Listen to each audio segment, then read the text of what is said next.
Okay, we have started the recording. Did I miss some Reverend Sighting glazing? We were talking about Reverend Sighting. But for now, we do our Lord of Mysteries intro. It's been a while. I'm telling you, I feel bad. I haven't been pumping out as many Lord of Mystery videos as we should. Like last year, we went crazy with Lord of Mysteries, man. Especially towards the end of the year, and we finished Volume 1. I need to get back on that. But I haven't been able to be consistent because of my upcoming trip. But the plan is, I know I said this in the last video from like 4 or 5 days ago. When we come back strong. Well, I'm gonna need like a few days to recover after our 2-week trip, but we come back stronger, better, and we lock in. But for now, Lord of Mysteries. Chapter 277 is called Finalizing a Plan. Look how that relates to real life. I'm over here finalizing my trip plan. Look at that.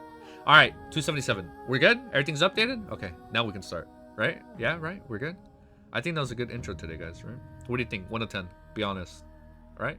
Oh! If you like this video, make sure you like, comment, subscribe, share the video, show the family, show the relatives, show the friends, show the enemies. Spread the love and positivity as I mute this ad of Lord of Mysteries. So now, let's get right into it. Beautiful. Rafter Pound's future? Is that the character? Oh my god, it's been a few days. I'm already forgetting people. I'm forgetting names. Klein held onto the baronet's hair, closing his eyes, and entered a deep slumber with the help of congregation. I read that wrong. I'm sorry.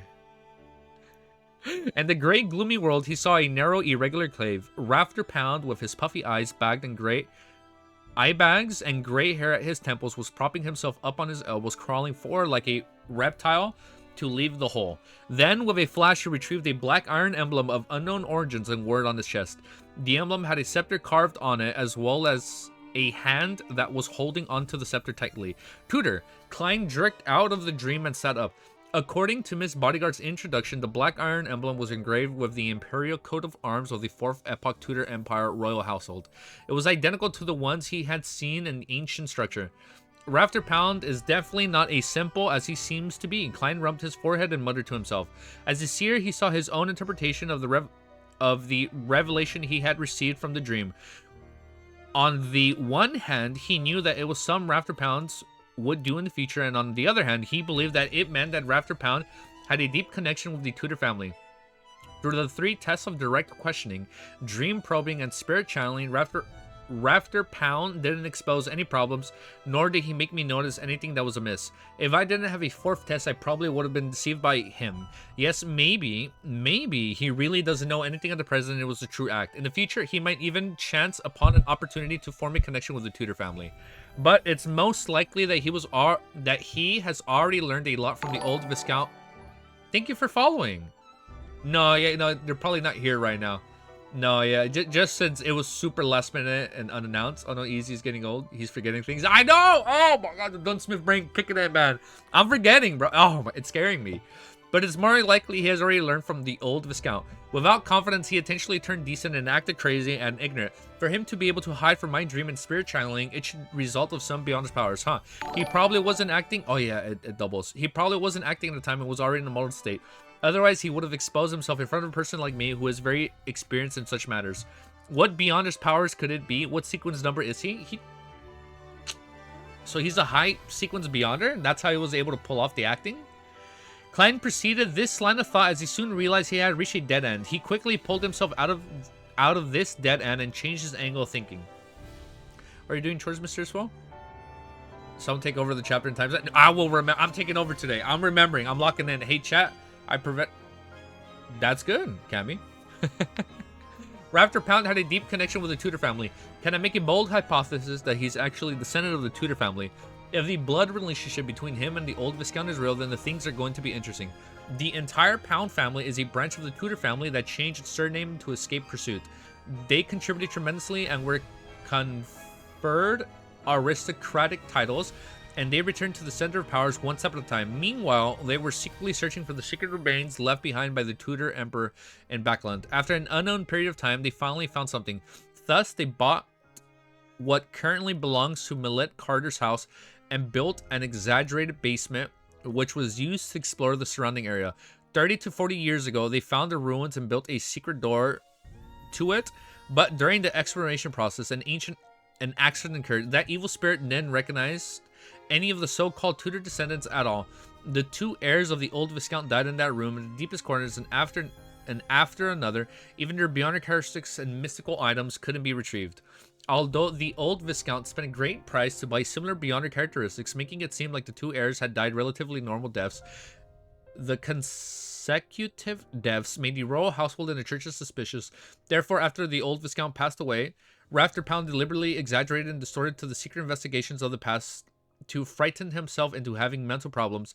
He began to exchange and I can't read that word. Debauchery as to avoid attention to others. This can explain what previously puzzled me. How can a Viscount family be placed under the control of some mysterious person without any action from the royal household and the churches?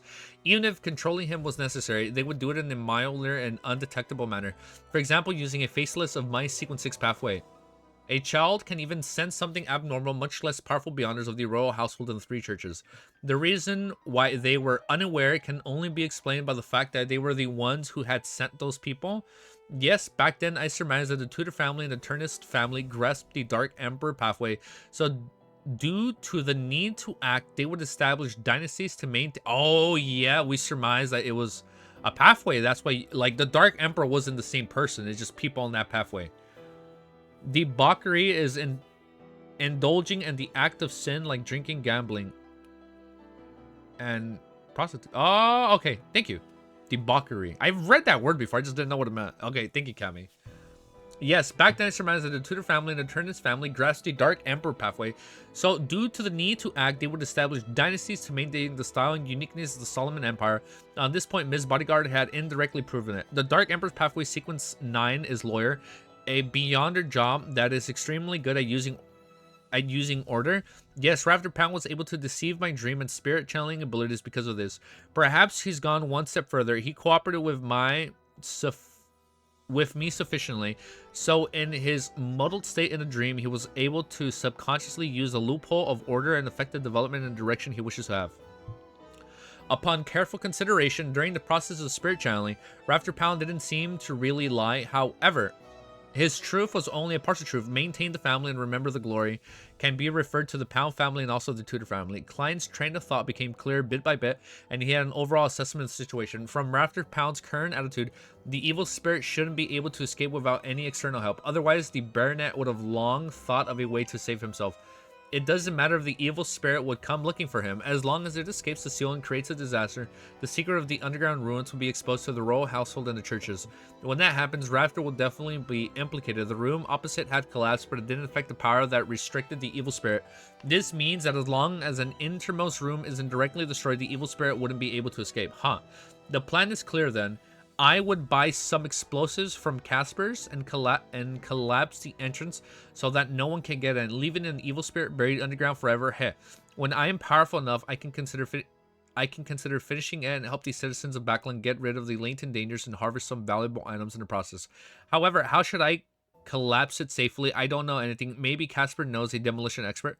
After all, he is a black market weapons merchant. Klein quickly finalized the plan and decided on finding Casper tomorrow evening. He would try to settle the matters of the underground ruins within the week. As for the true relationships between the Pound family and Tudor family, and for Rafter's abnormality, he didn't want to probe too deeply into it. It's none of my business. Klein grumbled and quickly plummeted deep down past the gray fog and returned to the real world. On Friday morning, Klein went out early as usual and pretended to be very busy. The truth was that he had once again gone to Quilling Club to practice his shooting and read the newspapers.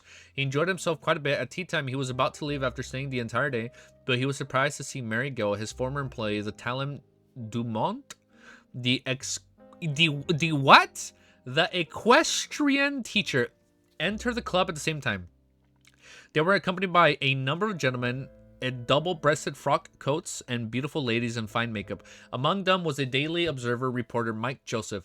Oh, the Detective Moriarty, what a coincidence. Mike with his charming eyes but rather rough skin, took the initiative to greet him.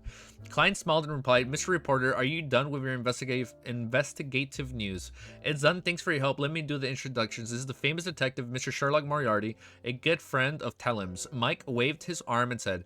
After both sides greeted each other, Mike continued, "I've roughly figured out who Capim is. I'll tell you the details when I have the time. In short, I have every reason to believe that Cyber's death was caused by a copycat killer, not by the serial killer. Ha, you will see the news of my investigations on the papers tomorrow."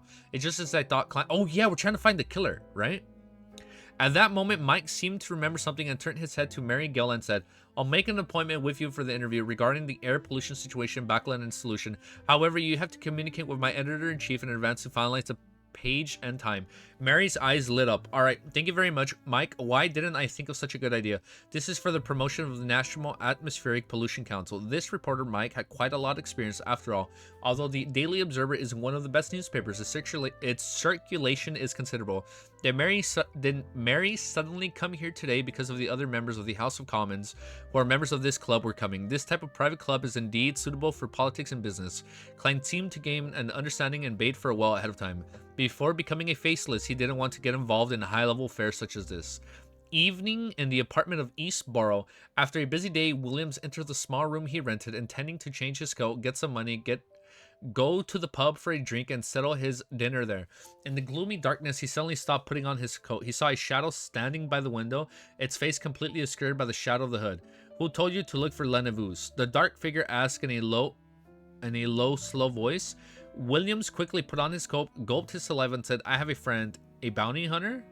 Oh, stop. What's gonna happen? I missed these streams. I know it's been a while, Inevitable. I know. I know. I know. It's been a lot. I know. I feel no lag. Oh no! We'll awkwardly pause the video until we're good. Yeah, if it's too bad, just let me know. After a busy day, Williams entered. I lied. I read this. Bounty hunters refer to adventurers. What? We have adventurers in this series now. Bounty hunters referred to as adventurers who use various bounty rewards as their main source of income. There were a lot of them in East Borough and Buckland. Why didn't he suddenly start looking for LANEVUS? This is a bounty that was offered a long time ago. The black figure was extremely tall. Step by step, he approaches Williams. "I don't know. Maybe she just wanted to attempt another bounty." Williams takes a very tiny step back. The dark figure pressed hoarsely, "Who is she?" Williams immediately entered a dilemma, but after a few seconds, he replied with a trembling voice, "Shio derecha." Oh, that's so good. "I don't know where she lives." Very good, very honest. The black figure reached out and patted Williams' body. Without further ado, he walked towards the door. Williams secretly heaved a sigh of relief, believing that his rich experience in the underworld has helped him. Don't try to be brave when you shouldn't. At that moment, he saw the shadow snap his fingers. Oh, he's dead. Williams' thoughts froze and his body... He killed him? Like, I'm not laughing that he killed him. That's just crazy, dude. Williams' thought froze and his body suddenly split into pieces, scattering in all directions, splatting the ground and walls with flesh and blood. Then the shadow broke the gas pipe. Amidst the sound of gas spewing out from the pipes, he picked up the candle from Williams' desk and stuck it against the wick. The black shadow left immediately. After a few minutes later, the candle suddenly lit up by itself. Boom. The explosion wiped out everything. Bro. That's wild, dude. Oh, it's gonna be such a good fight. That has to be Jack the Ripper. Like, there's no shot we don't fight Jack the Ripper in this volume. Like, everything is being set up to be Jack the Ripper. Not only that, you know what's crazy? Apparently, people found, like, actual DNA evidence on the real Jack the Ripper. It was like a barber. That is wild. And now, is this guy a barber? I guess we'll find out. But that's crazy, dude. Oh, it's gonna be such a good fight. It's gonna be crazy seeing Klein fight this guy. Okay, let's pause it and let's update our stuff. All right, chapter 278. It's called Free with a question mark. How are we not free? After dinner in the billiard room of the Bravehearts bar, dressed in a simple black coat and a dark cap, Klein had a glass of South Vile beer, closed the door behind him, and walked over to Casper's, who was bent over the table trying to hit the ball. Before he could muster a smile and say hello, Casper stopped what he was doing, straightened up and glanced at him. Merrick isn't here. There's no There are no other gatherings you want. I have nothing but weapons. Very familiar with what I want. Fortunately, I have a different goal today. Klein curled the corner of his lips and said, I'm here to buy weapons. Merrick isn't here.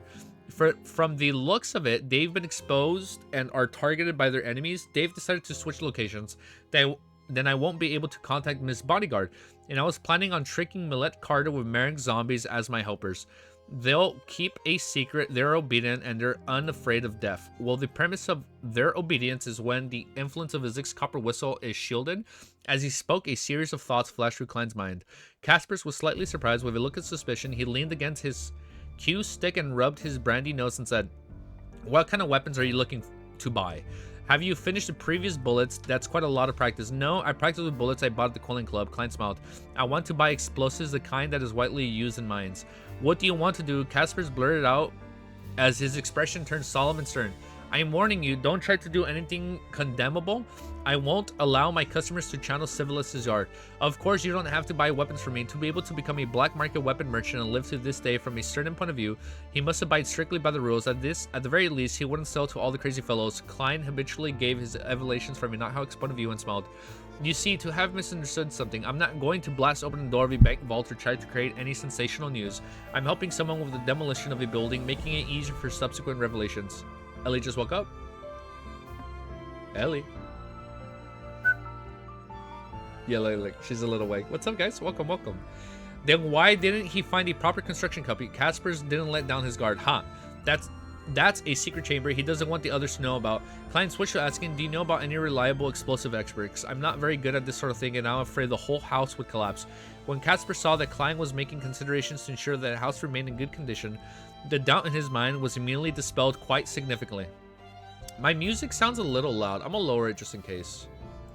There's no need. Just as he was deliberating for an answer, an illusionary voice suddenly rang out in the room. There's no need. A familiar feeling. Is it Miss Bodyguard? A familiar feeling came over Klein. He quickly turned around and found Miss Bodyguard sitting on a chair in the corner without him realizing it. Oh, she came back. This is gonna be hype. She was still wearing her black gothic regal dress and matching soft hat. Her face was as pale as ever, and her blonde hair and delicate features accentuated each other. Good evening, madam. Klein slightly bent his back and bowed. Good evening, ma'am. Sharon. Caspers did the same. So her name is Sharon. Klein thoughtfully waited for her to speak. The lady named Sharon looked at Caspers and said, Merrick won't be coming back here again. If you need him for anything, leave a message according to the third method. Yes, ma'am. Sharon. Caspers, who had clearly seen a lot of things in his life, seemed to have an instinctive fear of Miss Bodyguard. Upon hearing this, Klein interrupted. If I wanted to get Merrick's help, how should I get in touch with him? Through Casper, Sharon answered simply. Alright, Klein spread out his hands and said, oh yeah, what did you mean when you said there's no need for a demolition expert? Sharon's blue eyes didn't waver in the slightest. I am one. You are one. You're a demolition expert. Wait a minute. Aren't you beyond her with special abilities, probably of a sequence 5? Why are you being a part-time demolition expert? Alright, guess we're gonna hire her again.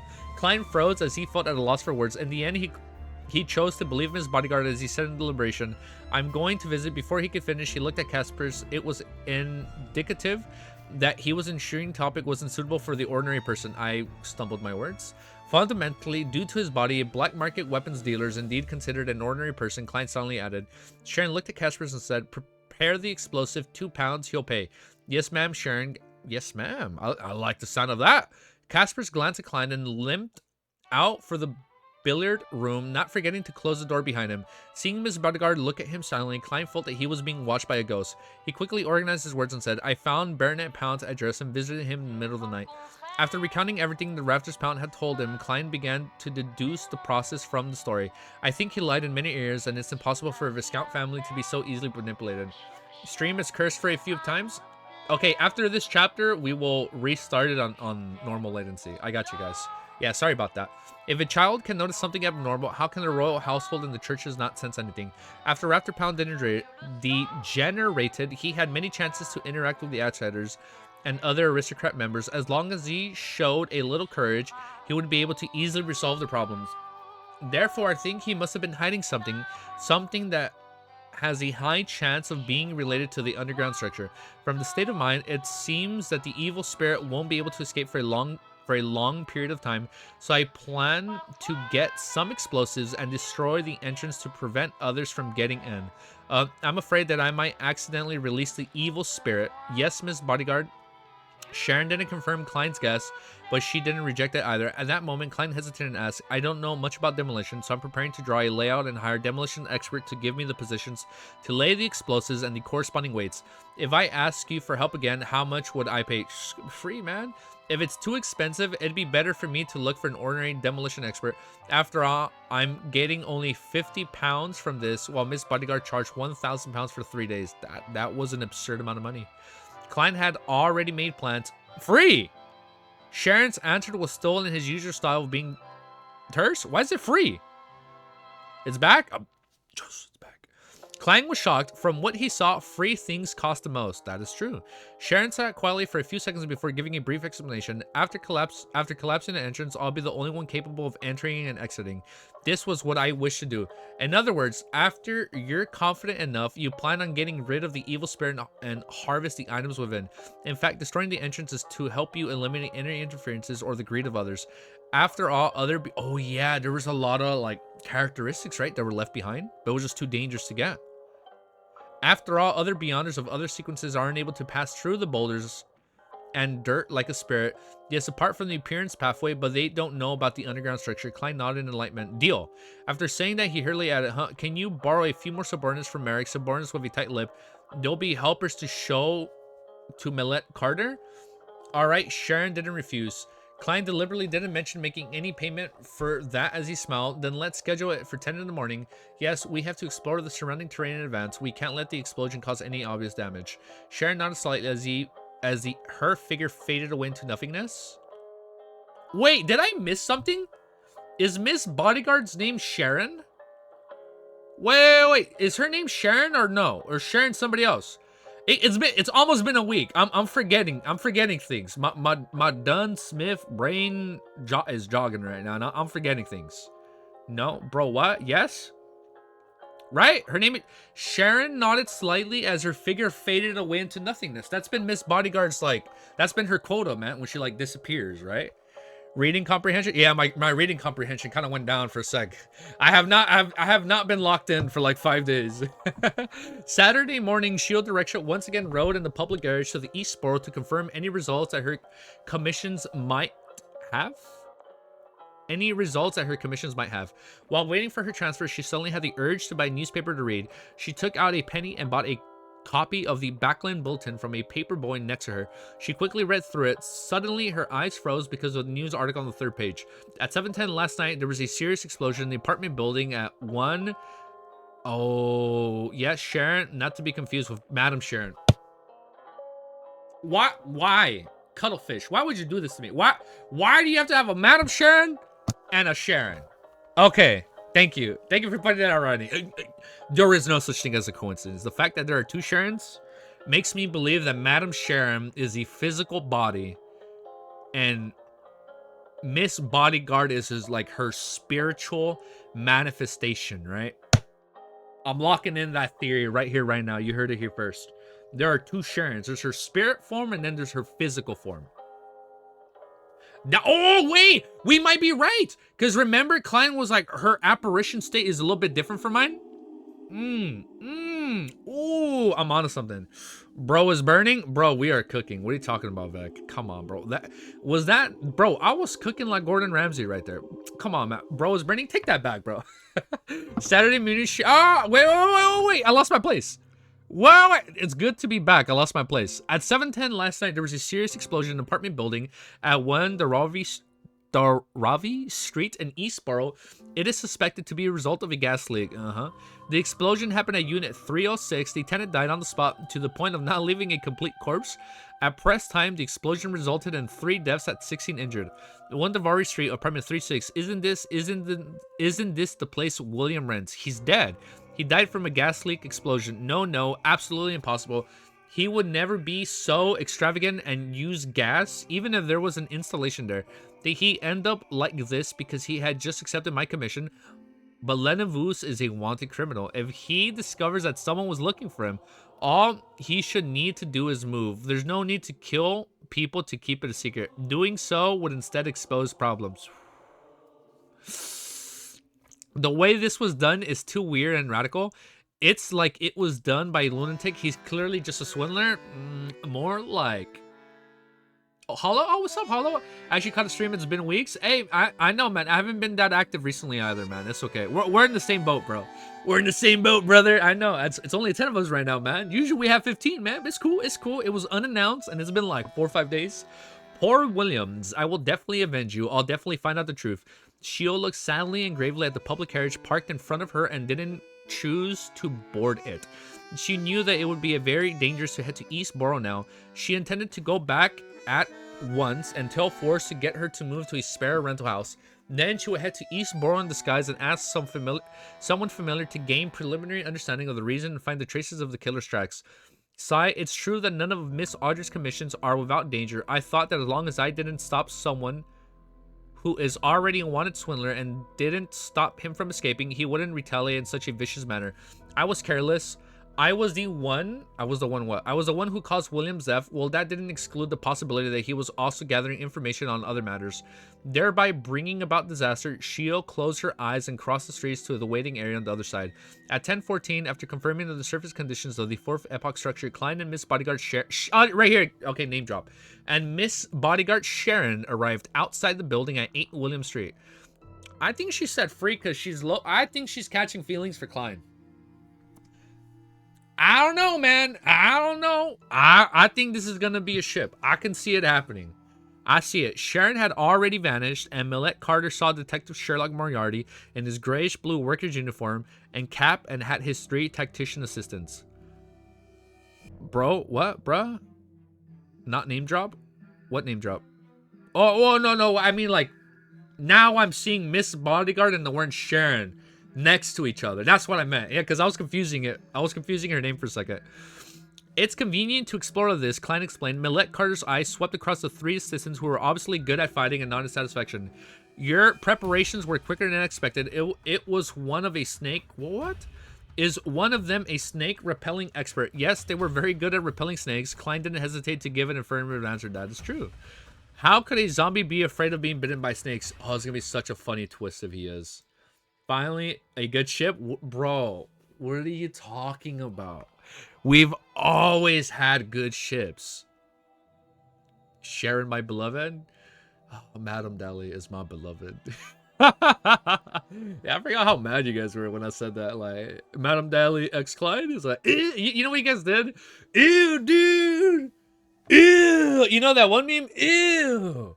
Gross, dude. Ew, that's what you guys said. That's what you guys all went against me on that time. All right, let's update our stuff and go to chapter 200. Don't you dare bring up past ships. Okay, new ship, Klein X Sharon. Okay.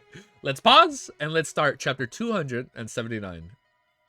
Bro was burning the kitchen with that ship. Okay, let's go to the next one. Perfect. Chapter 279 is called Extreme Joy Begets Sorrow. Wait, I have to update this. Beautiful. In the dark underground structure, Klein walked around the hall with a raised lantern in his hand. He thoroughly checked to see if there was any other entrances. Of course, he didn't dare enter the tunnel that led to the innermost room, and the newly gathered snakes were once again blown away by a bittering cold wind. I assume by Sharon, Madam Sharon Best Girl? We'll find out, bro. So far, I like her art style, or like at least her character design, because it reminds me of the doll from Bloodborne. After receiving confirmation, he took the initiative to retreat to the side of the gate, where he washed along with the 3 zombies as Sharon placed explosives at different locations. She looked very professional. Klein sighed softly, and without a doubt, the 3 zombies didn't respond to his musings. And without a doubt, the 3 zombies didn't respond to his I have to Google that word, musings. However, there was a reason for this. He kept using his spirituality to wrap Zig's copper whistle so as to shield against his negative effects. Otherwise, he would have encountered their abnormality passionate response.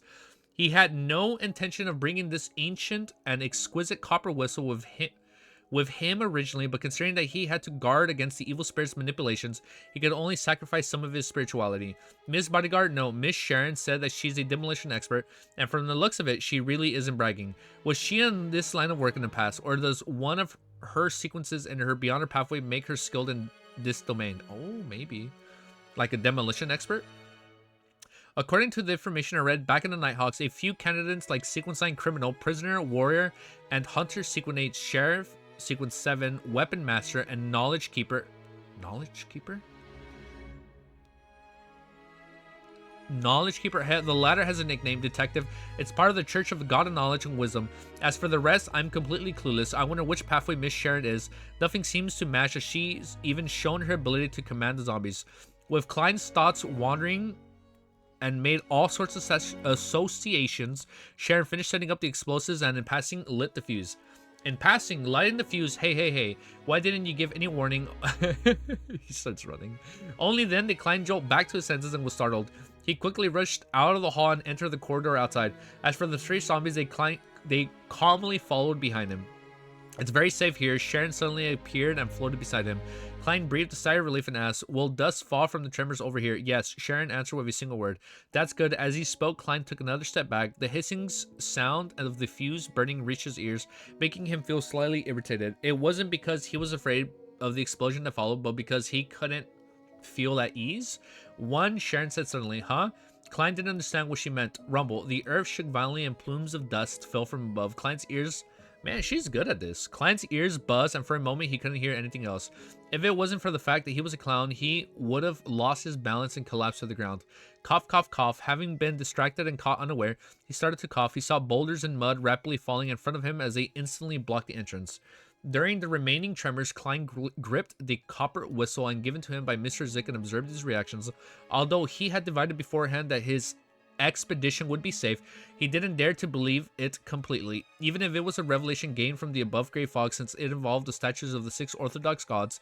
Therefore, he cautiously judged whether or not the evil spirit was freed from the help of a Zig's copper whistle. The copper whistle's surface was cold but mild, and it had no abnormal changes. Completely relieved, Klein didn't look at the zombies beside him and confirmed the one thing from their eyes. His face was very dirty right now. That's good. It's in line with how I'm going to explain this to old Mr. Millette Carter. I didn't waste my effort in changing into a different set of clothes. He walked to the entrance and confirmed that it was completely blocked. Without causing too much of a commotion, it's true that one of these from the apprentice pathway beyonders like Miss Sharon can enter in the future. By doing so, she had ruled out many potential competitors. No wonder it was free. Klein, that's why it was free, because only she's gonna have access. No wonder it was free. Klein looked at the boulders and dirt before sighing. Of course I can too. I have a condition similar to a spirit body. He silently added in sentence inwardly with a smile, but his expression didn't change at all. Let's call it a day. With an exaggerated snap of his fingers, Klein led the three zombies back to the basement of the house. As for Sharon, she had already disappeared in the spacious basement. Millette Carter was nervously pacing back and forth, looking at the secret door from time to time. As soon as he saw Detective Moriarty and his assistant's exit, he let out a sigh of breath and asked anxiously what happened inside. Klein deliberately patted and said, the underground structure is too old. It hasn't been repaired in a long time. We were driving the snakes away, but just a little bit of movement, it collapsed. The whole area has collapsed, but luckily we were close to the door and managed to escape in time. Hey, holy Lord of Storms, the structure was that dangerous. Millette Carter pounded his left breast. Yes, there are always only a few ancient buildings that can be preserved. The rest would have collapsed in the river of history. Klein answered, I'll bring you in to confirm the situation. Will there be any more collapses? Millette asked cautiously. No, this area is quite sturdy. Klein deliberately patted the dust off his body and coughed twice. He then led his employer in and stopped at the entrance. Then that was completely blocked. The walls near the hall had also collapsed, leaving behind only stones and dirt. You can use this area. He pointed to the corridor area. Millette was silent for a few seconds before he sighed. Thank goodness I didn't hastily send someone in to explore, but instead went to look for you, a professional. Otherwise, I would have had to bear the burden of the loss of several lives. All right, this commotion ends here. I'll pay you for the rest of your reward. As he spoke, Millette Carter took out his wallet, did he count, and was somewhat embarrassed to find that there was only about 39 pounds in cash. Fortunately, I still have other forms of money. Otherwise, I'd have to go to the bank. Millette mumbled and looked up at Klein. Do you mind taking gold coins? No, I don't mind any form of money. Klein smiled. The gold pound of the Lone Kingdom could... Just gold pounds? Rather than the pound notes? Ellie woke up a little bit. Her sleeping face is so cute. Yeah, look, she keeps moving. She keeps adjusting. Every time I look up, I see her in like a new position. Fortunately, I still have other forms of money. Others I have to go to the bank. Millette mumbled and looked up at Klein. Do you mind taking gold coins? No, I don't mind any form of money. Klein smiled. The gold pounds of the Lowen Kingdom could be in the form of gold coins unless there were a huge denomination. This was the guarantee of the denomination on paper money. However, in the past 100 years of the Emperor result, the people of the northern continent had become more and more accustomed to the paper money. There were even some members of parliament who wanted notes to replace copper pennies. Gold, in the true sense of the word, already hardly even circulated in the market. Only some of the old gentlemen would attach a fixed box on the other end of their pocket watch chains while containing some gold in case of accidents. It was to give them a peace of mind and was also a habit. Millet nodded, and following the gold chain on his clothes, he pulled out a box that flicked with gold lint from a certain pocket. He opened the box, took out 5 gold coins, and handed them together with the notes he had previously counted to the detective. Klein didn't hide his actions as he counted the money and suddenly flicked a gold coin and caught it coldly. Thank you for your generosity. He glanced up at the statue and smiled sincerely. Then he pressed his hands to his chest and bowed while facing Millet Carter. Yes, if it were any other detective, even if they demolished the entrance of the passageway, they would definitely have nightmares upon returning. They would hear things at home and their minds would turn weak. They would feel like they've been watching all the time and experience other problems. That's the corruption of the evil spirit's aura. It will take a very long time before the effects disappear, but we're different. Miss Sharon is like a ghost to begin with. As for me, I'll be completely fine once I go above the Great Fog. As for the 3 zombies, they aren't even afraid of death, so what's there to be afraid of? Klein lampooned while in a good mood as he bade Millet Cullen farewell and left his house. Arriving on the street without even informing him, the 3 zombies walked in another direction. Miss Sharon is gone. She really didn't collect any money from the zombies. Klein smiled as he raised his arm and waved at the departing backs of the 3 zombies. Then he went home and changed into his normal clothes and headed for the Quelling Club to practice shooting. After also settling his dinner, there was a reward for the successful completion of his mission. Klein returned to Mink Street in a public carriage. The dark, gloomy environment was illuminated by gas lamps, and with his cane he strolled leisurely along the street. Suddenly he had a premonition which wasn't too good or bad. What's going on? When Klein looked up, he saw 2 police constables with a dog on a leash, apparently investigating the streets. Investigation with a police dog. Is this the result of the serial killings?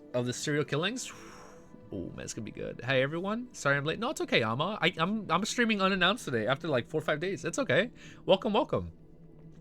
Investigation with a police dog. Is this the result of a serial killings? The scenes of the murder had the smell of cloves and gooseberries, so they included a police dog. Klein couldn't help but silently lampoon. The history of the dog dated back as far as the result period, but the numbers had always been small. Considering that he had many things on him and considering his earlier premonition, Klein decided to take a detour, but at that moment the 2 policemen saw him and signed for him to stop. The corner of Klein's mouth twitched as he waited in the place with a smile on his face. Routine investigation. As they approached, one of the officers showed his identification documents. Alright, before Klein could finish the sentence, the police dog suddenly growled at him and barked endlessly. Is it because of the smell of gunpowder on me? The smell of gunpowder from my afternoon practices. Klein instantly realized what was happening. He looked at the faces of the 2 officers who were now on alert. Without a thought, he smiled and said, "It's this. I picked up a revolver along the way, along with an armpit holster and bullets. I was planning on handing them over to the police." Slowly, he took out his revolver, raised his hands to his shoulders, and added with a serious smile, "Officers, I really am not bearing a gun illegally." As one constable remained on high alert, the other constable received the revolver and said seriously, "You have to come back to the police station with us." Caught red-handed. Alright, Klein returned with a radiant smile, "But I have a request. Please inform my lawyer, Mr. Jurgen Cooper. I will only accept a body search with him around." Damn. Caught red-handed. Alright, let's pause this and let's update Ellie. Alright, chapter 280 is called The First Step. Oh, because he's already arrested. He's back in prison. In the corner of East Borough, a drunkard Zion faced the wall, pulled off his pants, and began watering the moss in comfort. When he was done, someone suddenly patted his shoulders. Zion couldn't... I'm mispronouncing this name. I already know it. Right? When he was done, someone suddenly patted his shoulder. Zion couldn't help but shiver a few times. He picked up his pants and half turned to see a short boy in a canvas jacket and cap. The boy raised his head and revealing in a mild and delicate face despite looking dirty. Shio, why are you dressed like that? Shion blurted out in surprise. Shio put her index finger to her lips to indicate the need for silence. Then she suppressed her voice and said, I'll ask you and you answer. Keep your voice down. Astonished by her awe-inspiring presence, Zeon could only not... Oh, Ellie's getting moody now. Zeon? I'm thinking of Leon, like Leon Kennedy, but I'm just thinking of Zeon. Which of you guys that Williams knew have died within the past 2 days? Shio asked in a low voice. Zeon used his alcohol paralyzed brain to carefully think for a while and said, Gavin. Gavin is dead? Gavin was found to have drowned in the Tussock River this morning. He probably fell in the river last night. The poor sod doesn't know how to swim and likes to enjoy the wind. Oh my god. It's Zion. This is how I pronounce it. Like an I? Oh, Zion. Oh, Zion. He probably fell in the river last night. The poor sod doesn't know how to swim, and he likes to enjoy the wind by the river when he's drunk. Shio's gaze suddenly became sharp. Without any hesitation, she asked, did Gavin accept William's request to look for the wanted criminal LANEVUS? Of course, we all got the everybody's gonna be dying. Of course, we all got the commission from Williams. Anyway, it's not like it's a big deal. All we have to do is show the portrait to everyone and know to keep an eye out for someone who looks like him. Oh, Williams, he said that if there's a clue, he'll treat me to 3 days of booze and meat. The poor fellow actually died in a gas explosion. That's why I refused to have my landlords install a gas pipe. That was months ago. I can only afford a cheap motel now. Gene droned on. Ask Google? I know. I'm probably going to ask Google. We'll type it right now. Let's finish the chapter, though. I'm already kind of getting into it. Ellie! Wait, let me pause the video. Ellie, come on. I wake you up and you get like this. Beautiful. Found my place. Wait, I lost my place. Oh no, that was months ago. I can only afford a cheap motel now. Gene droned on. What region is Gavin in charge of? Did he mention anything to you? Shio looked sideways, pressed her lips, and stared straight at Jian. He usually goes to the dock area near the East Ballum dock. He even met me yesterday evening and said he went to the Workers' Alliance Tavern there to spread the news of his search for LANEVUS. And he also showed the portraits of LANEVUS to everyone, and President Jean hiccuped. There were many docks in Backlund, most of which were considered as the dock areas and designated as shipyards. Twitch King Izugiki? Yeah, what's up, dude? What's up? I see you on Twitch. I'm reading my Twitch messages quicker now. I'm getting better at it. And after that, did Gavin say anything that he was going to do? Shio asked again, frowning doubtfully. Of course, drinking. He planned to have a good drink and then find a place to sleep. Oh, the poor sods must have felt hot from drinking and wanted to take a bath in a river. But he forgot he couldn't swim. It's almost winter. Zeon sighed again. Gavin didn't discover anything. He has gone to the Workers' Alliance Tavern in East Ballum Dock and distributed leaflets to search for LANEVUS, but ended up meeting his demise. It even implicated Williams. The murderer's reaction can no longer be described as extreme anymore. He's simply a lunatic. If I were LANEVUS, the easiest option would be to immediately move somewhere else and avoid being found, unless he's embroiled in something and cannot leave anytime soon. But I wasn't the only one looking for him. There are also many bounty hunters. He may kill Williams, but he can kill that many people. If he has the ability, he would kill off everyone who spread the wanted posters in Civilis's yard. Shio was completely befuddled by the entire matters, just like how she found Williams' death was impossible. In the end, she decided to report the problem to Miss Audrey first, and then head to the Workers' Alliance Tavern in East Ballum in disguise. She wouldn't make any inquiries and only observe to see if there was anyone suspicious. Sherwood Borough, Rice Police Station. Once again, Klein found himself huddled on a backrest-equipped bench with thieves and drunkards. How unlucky. To think that I would run into the police and fail to take a detour in time. It's all because of that damn serial killer. As Klein cursed a particular person, he thought about how to hide his charms and the herbal powder he couldn't explain away and dodged the body search that followed. He had tried to put them in his black gloves and then find a chance to slip them into a hidden spot in the police station, only to retrieve them when he left. Just then his eyes lit up and he saw the young lawyer, Jurgen Cooper. Oh, it's a lawyer! With his hair neatly combed back, he was dressed like he was attending a banquet. Just as Cooper came over, he was accompanied by a police constable. You can leave after signing your name, Jurgen said with his usual serious expression. Is that all? Klein asked in surprise. Jurgen nodded slightly. Yes, they know you're a well-known detective. What kind of reason is this? Klein didn't dare to ask further. He merely got up and followed after Jurgen, who was wearing a long black tweed coat He sighed his name at a leisurely pace before labeling. The weather was different from the last time. You just in and out like that? Hi again, guys. What's up? What's up, Romero? Yeah, no, sorry. No, it's don't even apologize, bro, for being late. You're okay, bro. I started like a little bit earlier than usual and it was unannounced. Nah, it's all good, bro. What kind of reasoning is this? Klein, oh my, I'm stumbling my words because we're back. I did read this, so let's go to the next sentence. The weather was different from the last time he was led out of the police station by Jurgen. There was no rain and only thick clouds obscuring the crimson moons and stars. The streets were illuminated by gas lamps that lined both sides of the street. Thank you so much. I've troubled you once again. Klein briskly walked forward and came to Jurgen's side. Jurgen turned his head to look at him and said to him without a smile, "There's no need to thank me. This is my job. 2 pounds." Klein sized him up seriously and revealed a smile. Okay. His wallet was bulging recently, and he produced a 2 1-pound notes at once again. Without a trace of politeness, Jurgen received the payment and said, "If you're willing to enter into a formal partnership, then every time you come to the police station, I'll only charge you £1. Of course, not for the cases that are serious. You have to understand that a large portion of the fees I charge will go to the office. It's as if I would frequently be invited to the police station for some coffee in the future. They don't even give coffee. There isn't even a cup of water." Before Klein could answer, he heard Jurgen add, "For a private detective, getting in and out of the police station is something that happens every once in a while. It's an occupational hazard. Well, I know very well that every private detective has a problem with the illegal bearing of arms and the illegal trespassing in other people's homes. Your response this time was very good. The police couldn't find enough evidence to prove that you were bearing a gun illegally, and the explanation for the gunpowder reaction on your body was quite sufficient. The name Quilling Club was enough to convince them. Otherwise, you most likely would have had to go to the magistrate court. So you're not a suspect, but a good citizen who picked up a gun and handed it in. So there was no, look at that. He got away. So there was no need for a body search. All right, but I lost a revolver and the corresponding bullets. That's several pounds, and there's also the lawyer fees." Klein squeezed out a smile. "I understand, Lawyer Jurgen. Let's establish a formal partnership." The corner of Jurgen's mouth twitched. With an extremely professional smile, he extended his hand and said, "I hope for a pleasant partnership. I sincerely hope that I don't have to see you too often in the police station. That's not something that's up to me to decide." Klein gave a self-deprecating laugh.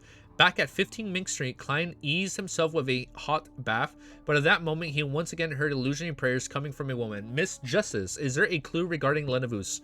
Klein suddenly jumped out of the bathroom, quickly dried his body, put on his clothes, and went above the gray fog.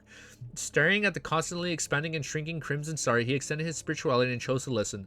"The fool that doesn't belong to this era. Honorable Mr. Fool, there's been a problem with the investigation of LANEVUS." Justice, who was wearing a white gown for an unknown reason, recounted the explosion that happened on the Dararvi Street in East Borough, as well as Gavin's driving. As a telepathist who was already gaining some mastery, she didn't add her own guesses, lest it affect the judgment of Mr. Fool. After listening carefully, Klein frowned, feeling that the killer's reaction was unimaginably extreme. Unlike Rear Admiral Hurricane Quillingus, LANEVUS, as a swindler, would immediately move as he discovered anything was amiss. So it's somebody else. It has to be Jack the Ripper. That should be like his professional instinct. There's no reason to follow the clues in reverse and kill those who are seeking him. According to this standard, 80% of Eastboro bounty hunters would die. This would cause a sensation and cause the case to be taken over by the Nighthawks, mandated punchers, and machinery hive mind. Has the benefits of LANEVUS gained from the ritual of praying to the true creator to send his son down left him mad? Oh my god. I'm getting triggered just reading that sentence. Oh my god, I'm getting triggered just thinking about that freaking finale. Oh my god, it was so good. Top 5. Top 5 light novel moments, man. Top 3, bro. Top 3 light novel moments, bro. Like, on God. On full. That shit went so hard. Like, that finale didn't need to go that hard. It was so sad, depressing, and amazing. Has the benefits LANEVUS gained from the ritual of praying to the true creator to send his son down left him mad? This is very consistent with the style of the true creator. However, the problem lies with the fact that it would be difficult for a lunatic to hide himself. Apart from the potential, Klein fell into deep thoughts and it was in no hurry to respond to Miss Justice. He had read the newspapers and known about the explosion, so he used his dream divination to recall the details. Then he wrote a new divination statement, clues to the explosion on the Dararvi Street. As he recited it silently, he leaned back in the chair and entered a dream. He saw a 3-story grayish-blue apartment on the 3rd floor of the apartment. A room had lost its windows and half the wall had been destroyed. It was filled with sighs of an explosion. The scene quickly shattered. Klein woke up from his reverie as he tapped the edge of the table and thought to himself, the clues are at the same No, the clues are at the scene of the crime. This revelation can also mean that the murderer is still watching the crime scene and wanted to finish off the person who came to investigate the matter. Yes, this will give him a chance to find the person who recently issued the bounty for LANEVUS. I'll visit the crime scene in disguise and see if I can find the killer. Even if he isn't LANEVUS, he must surely be connected to LANEVUS. I feel like I read that wrong, but he must have hidden himself very well. How can I find him without attracting his attention? A thought flashed as Klein's eyes was cast onto the all-black eye on the long bronze table. This was a beyonder characteristic left behind by the nimble right master Rosago. In the real world, I can't use this item to manipulate those strange threads because of the residual mental corruption from the true creator. There will be irreversible harm after interacting with it for a certain amount of time. However, if it was used temporarily, I can use the threads to find a hidden person. That's something acceptable. It's just like how I used it to determine if Miss Bodyguard had left previously. Klein narrowed his eyes and removed the spiritual pendulum and divined if this trip would be dangerous. My music is so low on that end. If it would be dangerous. The answer was positive, but the amplitude and frequency of the spinning weren't excessive, so it's acceptable. That's acceptable. Klein was silent for a few seconds before returning to the real world. Then, by summoning himself, he placed the all-black eye into the iron signet case and brought it back to his bedroom. After changing his clothes, sticking his beard on and getting ready, Klein came before the mirror and examined himself. The faint scholarly vibe that he had was completely concealed by the beard on his face, and his brown eyes seemed to be like an ancient pool which hid and sealed something within. Compared to when he was in Tinkin City, Klein almost didn't recognize himself. One by one, he stretched out his fingers and clenched them into his. Looking in the mirror, he said in a low, hoarse voice, "Captain, this is the first step to avenge both you and me." Oh, man. Damn, man. Captain, oh, I'm getting emotional. Captain, this is the first step to avenging both you and me. Before he finished the sentence, he saw himself grinning in the mirror, a brilliant smile. Oh, man, he's smiling through that.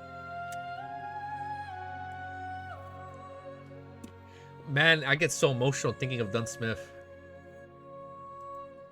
Captain, my captain, we saved Tingen. Oh, I gotta stop. Okay, we're back. Stream is back. Think it went away? Okay, we're good. And the suburbs west of North... Am I even playing? Yes, we are playing. We went on a huge Marvel movie tangent. And the suburbs of West North Borough, in a soon-to-be abandoned 3-story house, it originally belonged to the Backland Medical School, but the latter's main campus had now moved to a better and more suitable location, leaving behind only a small number of teaching staff and students who were left guarding the area after failing to graduate. Audrey was wearing a white gown and white mask. Her smooth blonde hair was also coiled up and stuffed under a coal-colored surgical cap. She darted her eyes to the side and looked at Forrest Wall, who was dressed in the same way. She always felt that Forrest had a special temperament that she seemed to make her more suitable to such attires than herself. It's that kind of temperament that allows her to pick up a scalpel and cut open a patient's stomach at any moment. Audrey didn't say anything. She followed half a step behind Forrest as she entered the classroom in front of them. Now it sounds kind of loud. I skipped the line. She was startled by the information she had received from Forrest, and Mr. Fool had said it was a simple task. Considering that the simplicity of said task might be from Mr. Fool's point of view, Audrey took advantage of the moment when she was done, changing into a disguise to recite his honorable name and silently pray so as to report everything that had exactly happened. However, she had yet to receive a response. After passing through the door and entering it, the music is really loud. I am so sorry. It's loud on my end. It's loud on my end, and I can raise it for you guys. Might as well pair Clang with almost everyone. Make it a harem. We'll find out. We'll find out. She stared at the information received from the forwards. I lost my place! No! This is such a scuffed stream. I apologize. Considering the simplicity... I read that! However, she had yet to receive a response. After passing through the door and entering her room, Audrey instinctively looked around and found that this wasn't an ordinary classroom. There were actually 4 skeletal specimens and 4 coffins made of glass. The coffins were filled with pale, naked corpses that were soaked in preserving agents. At the very top of the classroom, there was a transparent glass pillar that was also filled with a liquid. Floating inside was a male corpse that wore a black scholarly robe. The corpse's clothes stuck tightly to its body, giving off an extremely heavy feeling. He didn't relax and simply floated upright in the middle. It's as if he had died by drowning instead of being placed. If there... What? It's as if he had died by drowning instead of being placed in there after his death. Audrey made a preliminary judgment based on her attitude as a spectator. In addition, she saw a number of men in white clothes, white masks, and surgical caps sitting around the long tables in the room. None of them said a word, just like the bodies and bones around them. Looking out of the crimson moon, which had finally peeked out of the gloomy darkness, Audrey turned her head back to look at the scene inside of the classroom. For a moment, she couldn't help but shudder at the place instilled an instinctive fear. But at the same time, she felt excited and agitated. This was a life. What? This is what the life of a Beyonder should be. Audrey silently muttered to herself as she followed Forrest to a corner before drowning. Update chapter. Thank you. I completely forgot about that. I am so out of it today. Super scuffed. I apologize. This is what the life of a Beyonder should be. Audrey silently muttered to herself as she followed Forrest to a corner before sitting down. After waiting for a while, the floating black clothed male corpse inside the upright glass pillar at the front of the classroom suddenly opened her eyes. His voice transmitted through the layers of obstruction. Let's begin. East Borough, Derarvie Street. In his dusty grayish blue worker uniform and cap, he walked along the dark streets that only had a few gas lamps that were still working. There was a candlelight shining down the various apartments on both sides of the street. This was combined with the crimson moonlight that passed through the clouds with great difficulty, and they barely outlined the silhouettes of the pedestrians. Klein encountered people with old tattered clothes, their faces numbed with despair. They were the homeless who had been chased away by the police. They had no place to sleep, so they wandered aimlessly through the streets. Occasionally they would find some inconspicuous corners of the park bench to rest at for a while, but they were soon chased away again. In the cold and dark night, Klein felt that they were more like zombies than he had seen. Then the entire East Borough was more like an abyss than the legendary abyss. He hurriedly took a quick breath, which hurt his throat, causing him to cough involuntarily. He quickly gathered his thoughts and looked through the corner of his eyes at the apartment on the corner of the street. It had obviously suffered from an explosion and hadn't been repaired yet. The best place to monitor the crime scene is the apartment across the street. The third and fourth story of the roof all meet those requirements. Klein analyzed the situation with the knowledge he had learned as a Nighthawk. Through the whole process, he didn't slow down at his pace to avoid arousing suspicion. So I'm sorry, I can see the stream is kind of slow on my end. I apologize. At the end of the street, Klein smoothly crossed the apartment building number 1 and entered the building across the street from the crime scene. The one-bedroom apartment he had rented in East Borough was similar to this apartment, and he had also lived in an apartment slightly higher class with his brother Benson and sister Millicent in Tinkin City for quite a long time. It was Klein's personal experience, but it also came from the memory fragments of the original Klein. As his thoughts raced, Klein lowered his cap, lowered his head, and without rushing, he walked into the creaking stairs of the 3rd floor. Due to his unlucky encounters in the evening, he no longer had a revolver, so all he could do was stick one hand into his pocket and hold a few tarot cards in between his fingers. There was no light other than the faint moonlight in the corner of the 3rd floor. Klein was in no hurry to move forward, so he carefully observed the layout. The spot directly across the crime scene is on the left. The one to the best view of the surveillance should be the 3rd room from here. Klein began to walk slowly and carefully. After walking past 2 rooms, he also inserted his right hand into his pocket and gently opened the iron cigarette case. After a split second, his fingers touched the all-black eye, and the murmurs resounded in his ears as they attempted to tear his mind apart. That's so bad that he's getting used to the murmurings, dude. At the same time, with the help of the corrupted item, Klein saw many strange black lines. These thin lines floated in the air, and although they were intertwined and entangled a little, he could still distinguish who they belonged to as if he traced them back to the source. The corresponding figures were reflected in Klein's soon-to-be cooked brain. There were men, women, and children sleeping in the bunk beds, and several tenants lying in bed on the floor. And other than that, there were no other special spots, nor were there any hidden figures. Let me raise the volume up a bit now. Find my place. The illusion... I lost my place. The corresponding figure reflecting Klein's soon-to-be cooked brain.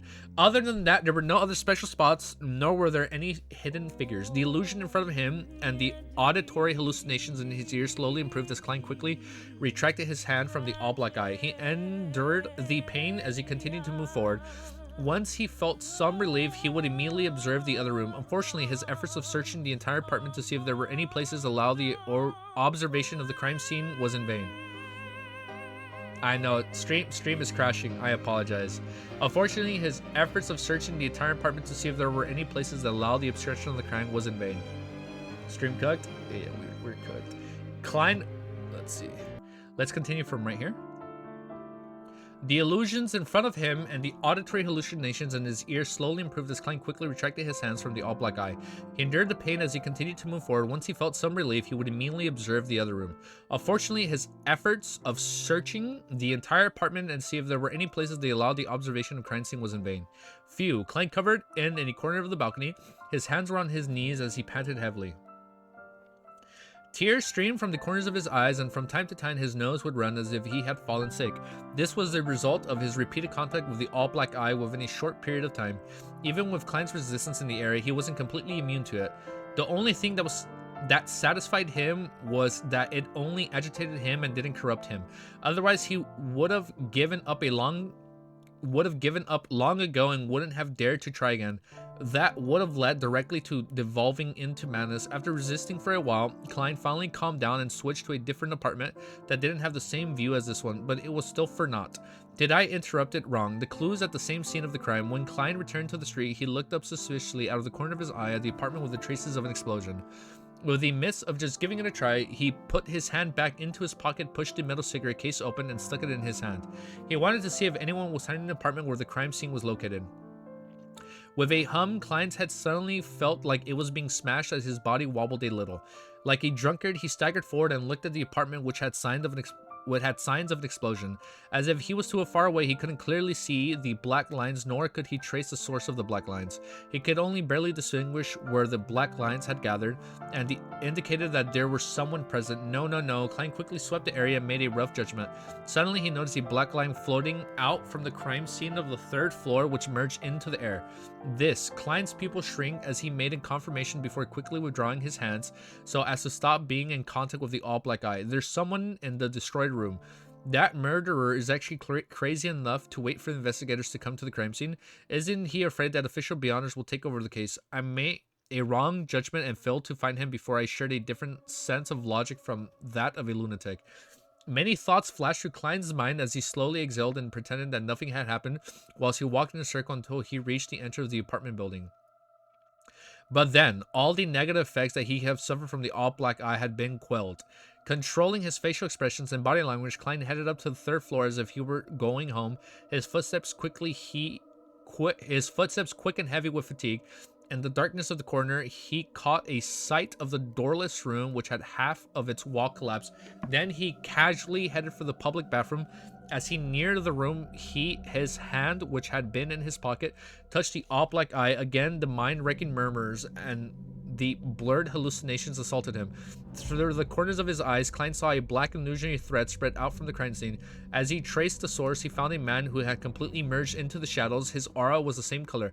The man was extremely tall, almost 2 meters in height. The corners of his mouth dropped slightly, making him appear rather eccentric. His cold eyes were like those of a wild beast, possessing a ferocity that couldn't be hidden. It's not LANEVUS. Klein withdrew his fingers, relaxed his body, and avoided the likelihood of staring. He entered the public bathroom at the end of the corner without stopping, nor did he alarm the man. The public bathroom at the crime scene weren't on the same side. He wiped off the cold sweat, and after quelling up the negative effects, he directly jumped out of the window, climbed down carefully before leaving with brisk steps. He didn't stay a moment longer. He knew that in a few minutes the man would be alerted to the absence of someone who had gone to the bathroom, so he had to get as far away as from the street as possible. It wasn't that Klein didn't want to walk back the way he came from, but he didn't know which room he could go to. It would similarly expose him. The clown quickly ran and circled around a huge area before he entered the one-bedroom apartment he had rented in East Borough. He then went above the gray fog to confirm that there was no danger of him being caught. That fellow must have had some sort of deep connection with LANEVUS. After a moment's thought, Klein conjured a portrait of the man from earlier, sending his thoughts to the crimson star that represented misjustice. Soon after, he said solemnly in a tone of authority, "This is a clue?" This is a clue. I like how he's giving him the clue. Alright, let's go straight to the next chapter. Zero stalling, because we literally just had our stream crash midstream so far. Alright. Chapter 282 is called This is East Borough. Inside the soon-to-be abandoned medical school building, Audrey suddenly felt adrift as she took a detour to leave the gathering which had just ended. She saw the familiar thick gray fog and the blurry figure situated in the center high above. This is a clue. Accompanying Mr. Fool's solemn voice were scenes that looked like a film reel, a colored one at that. A man who wasn't particularly muscular but was merely 2 meters tall in height was wearing a black priest robe and standing in the shadows. His light yellow hair was slightly curled and his dark brown eyes were cold with malice. The corners of his mouth dropped slightly, making him look like a ferocious wolf. A clue. A clue to the bombing on East Borough's Harvey Street. Dude, thank you so much for following. Thank you, Boza. I see you following me on Twitch. Thank you, bro. Thank you. Feel free to follow on Twitch. Thank you. I think it's gonna loop again right now. The sound effect. Mr. Fool. Wait. A clue to the bombing on East Borough's Harvey Street and Gavin's drowning. Is this the murderer? Audrey stared blankly for a moment before immediately coming for an understanding. Mr. Fool already has a clue. He's really impressive. No, he's omnipotent.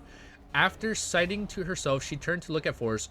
As soon as Forrest removed her mask and surgical cap and got into the carriage, she noticed Miss Audrey's slightly strange gaze. She immediately asked in puzzlement, "Is there something on my face?" "Nope." Audrey looked away and sat down before removing her disguise. Forrest recalled the gathering and asked curiously, "Miss Audrey, why didn't you announce that you were purchasing the spectator formula?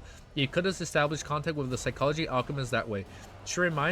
She remembered that the generous Miss Audrey has remained silent most of the time and only sold some spirituality-infused materials, and responded to buying other varieties accordingly. Audrey smiled faintly and said, "This is my first gathering in the circle. I think it's more important to observe and wait. I'm looking forward to the potion formula and even more so the mystical items, but I told myself that there's no rush.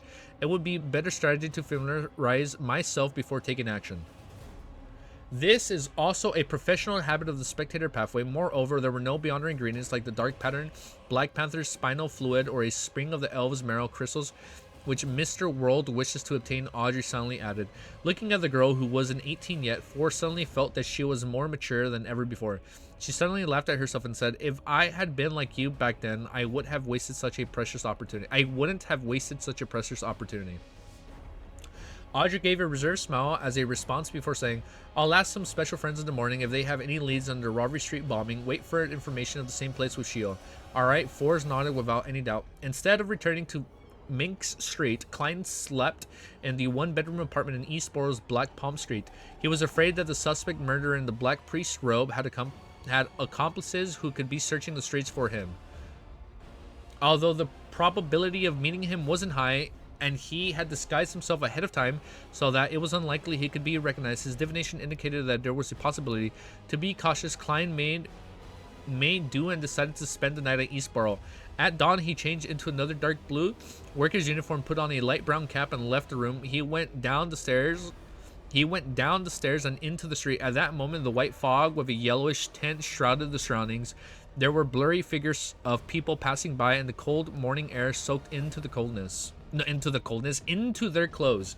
Klein lowered his head and hurried along. Just like the people around him had gotten up early for work, while walking, he saw a man in his 40s or 50s ahead of him. He wore a thick jacket and had grayish hair around his temples. He was pacing in place and fumbled for a cigarette while shivering. Finally, he took out a box of empty matches in his clothes inner pocket. Just as he opened the matches, his right hand quivered and the crumbled cigarette fell to the ground and rolled in front of Klein. Klein stopped, picked it up, and handed it to him. Thank you. I can't live without this, old friend. There's only a few left." The man thanked him sincerely and accepted the cigarette. His face was pale, and he appeared to not have shaved for quite a while.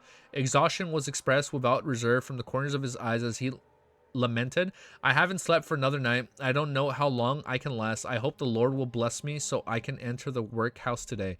He's a homeless person who has been chased away. Klein casually asked, "Why doesn't that kind of ministers allow all of you to sleep in the park?" "Who knows, but to sleep in this kind of weather outside is very likely that you'll never wake up again. It's still better in the day since you can find a warmer place. Sigh, but this will make us lack the time or strength to look for jobs." The man lit a cigarette and sucked at it delightfully, as though he had some of his strength restored, and he walked beside him. It was uncertain if his destination was at the end of the fog or somewhere deep into the fog. Klein had no intention of exchanging pleasantries and was about to speed away from him when he saw the man who had spoken clearly and bent down to pick up a dark object from the ground. It looked like an apple core had been nibbled clean. The man swallowed his saliva before stuffing the dirt-covered fruit core into his mouth. He chewed at it until it mashed up before he swallowed it down with great familiarity. Nothing was left. Looking at Klein's surprised eyes, he wiped his mouth, shrugged his shoulders, and smiled bitterly. I haven't eaten in almost 3 days. This sentence struck Klein's heart, causing him to feel indescribability moved. He silently sighed and said with a smile, sorry, I didn't introduce myself just now. I'm a reporter. I'm currently writing about homeless people. Can I interview? Let's go to the cafe up front. The man froze for a moment before he smiled and said, no problem. It's much warmer inside than on the streets. If you can stay a little longer after the interview and let me sleep inside for half an hour, no, 15 minutes, that would be even better. Klein turned to gape, momentarily lost for words. He just silently led his interviewee into the budget cafe at the end of the street. The tables and chairs in the coffee shop were quite greasy. Due to the walls and windows inside, there were quite a few guests. The average temperature was indeed much higher than that of the streets. The man scraped his throat, concealing his Adam's apple that was skirming from the fragrance. Klein motioned for him to sit and went to order 2 large cups of tea, a plate of lamb stew with young peas, 2 loaves of bread, 2 pieces of toast, a serving of low-quality butter, and a serving of artificial cream for a total of 7... Oh, that is 17 pounds. Like, that's expensive, bro. It's him? Who is this dude? Waiting for a name drop? Okay, we'll wait for the name drop. Okay, let's not give away the name just yet. I'm assuming this is going to be some crazy, strong OP Beyonder that we just don't know about. But he's like a grumpy old homeless dude right now. For 17.5 pence. Have some food to eat. We'll have the interview after. Like, watch this be like a wise old man that's like a crazy ass like sword fighter.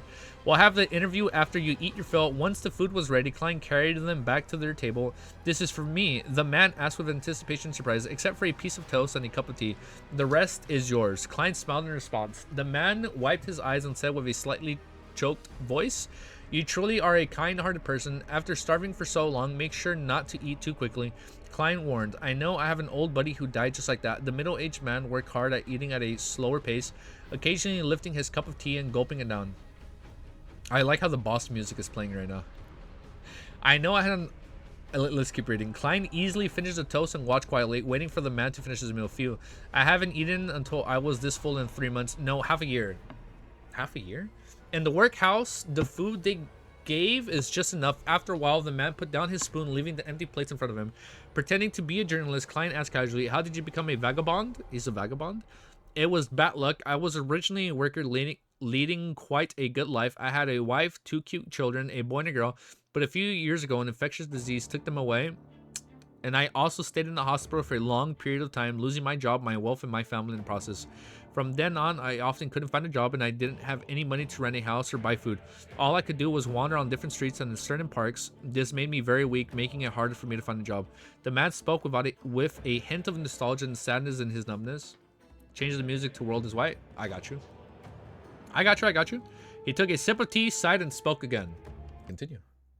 I can only wait for an opportunity to enter the workhouse, but as you know, every workhouse only takes in a limited number of people. That is true, and you can only have a certain amount of time right where you stand. With good luck, and if I queue up in time, I can spend a few days in peace, recover my strength a little, and then find a temporary job. Yeah, temporary. Soon I'll be jobless again, and the previous process will be repeated. I have no idea how much longer I can last like this. I should have been a good worker. Klein thought for a moment and asked, how many cigarettes do you have left? Not many left. The middle-aged man smiled bitterly. This is the last of my assets, the only thing I have left after I was chased out by my landlord. Heh. One can't bring them into the workhouse, but I'll secretly hide them in the seams of my clothes. I'll only take one out to smoke during my worst hardships so that I can have some hope. I don't know how long I can last, but let me tell you, I was a good worker back then. Who is this? Klein wasn't a professional journalist. I was momentarily lost of what to ask. He turned his head to look out the window and saw the faces with an obvious hunger plastered across them. Some of them were relatively sober, and they belonged to the residents of East Borough. Some of them were looks of numbness and exhaustion, nothing like that of humans. They were vagabonds. There is no obvious gap between the two. The former can easily become the latter. For example, the gentleman in front of me, when Klein looked back, he discovered that the man had fallen asleep, his body curled up on a chair. Oh, he did say, just let me see for like 15. After a few minutes of silence, Klein went to pat the man awake and gave him a handful of copper pennies. This is the payment for the interview. Okay, thank you. The man didn't realize what was happening, and when Klein reached the door, he raised his voice and said, I'll go to a budget motel and get a bath, get a good night's sleep, and then get a job. At noon, Klein attended a party at the Samirs. There were 10 guests. There were apple juice with its steak, roast chicken, fried fish, sausage, cream, soup, lots of delicacies, 2 bottles of champagne, and a bottle of red wine. On his way back from the bathroom, he met Miss Stelline Samir. He thanked her sincerely. It was a sumptuous lunch, truly delightful. Thank you for your hospitality. It cost a total of £4.08. That is expensive. It cost a total of £4.08 solely. The most expensive were the 3 bottles of wine, but they were all parts of Luke's collection. He has a liquor cabinet that was pretty much Stelline smiled in response. Clang was a good person. You know what, man? I saw an act of good faith today, and I was like, you know what? There are still good people in this world. I get you. Bruh, from the poorest to the middle class shows off. Yeah, I mean, Klein, he was at his lowest, right? At the end of volume 1. Well, he worked his way up. He lost his footing, and now he's kind of getting back, right?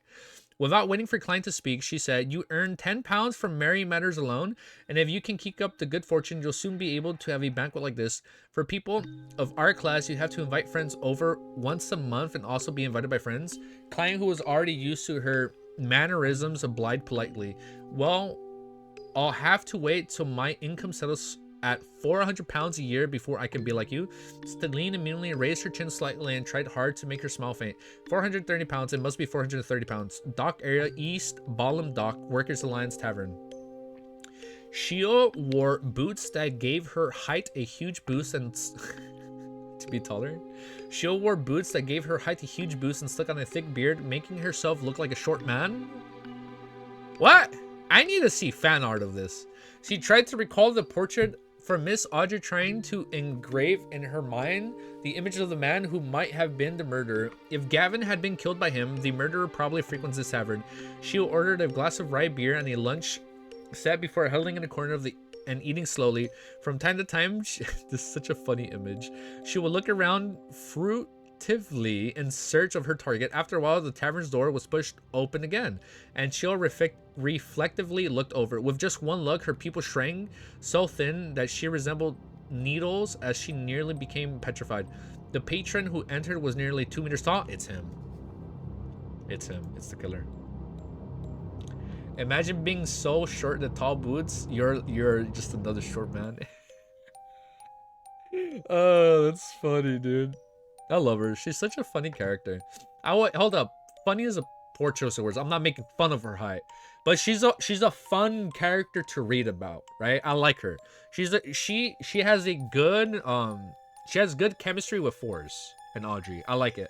I like the chemistry. I want to know more about her, and I'm kind of excited to see if she joins the Terry Club. Small or average? I think it's small. I think she's supposed to be a small character, right? I think she's like 4 something. I think she's not even like 5 feet, right? Or is she 5? I think she's on the shorter end of 5 feet.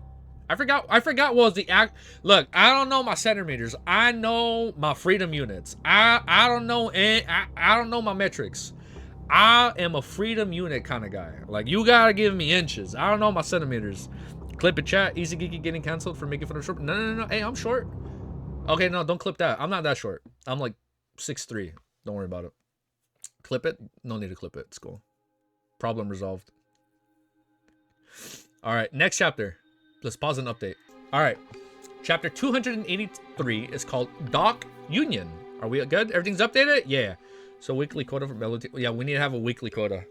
Shio has been in the bounty hunter business for a very long time.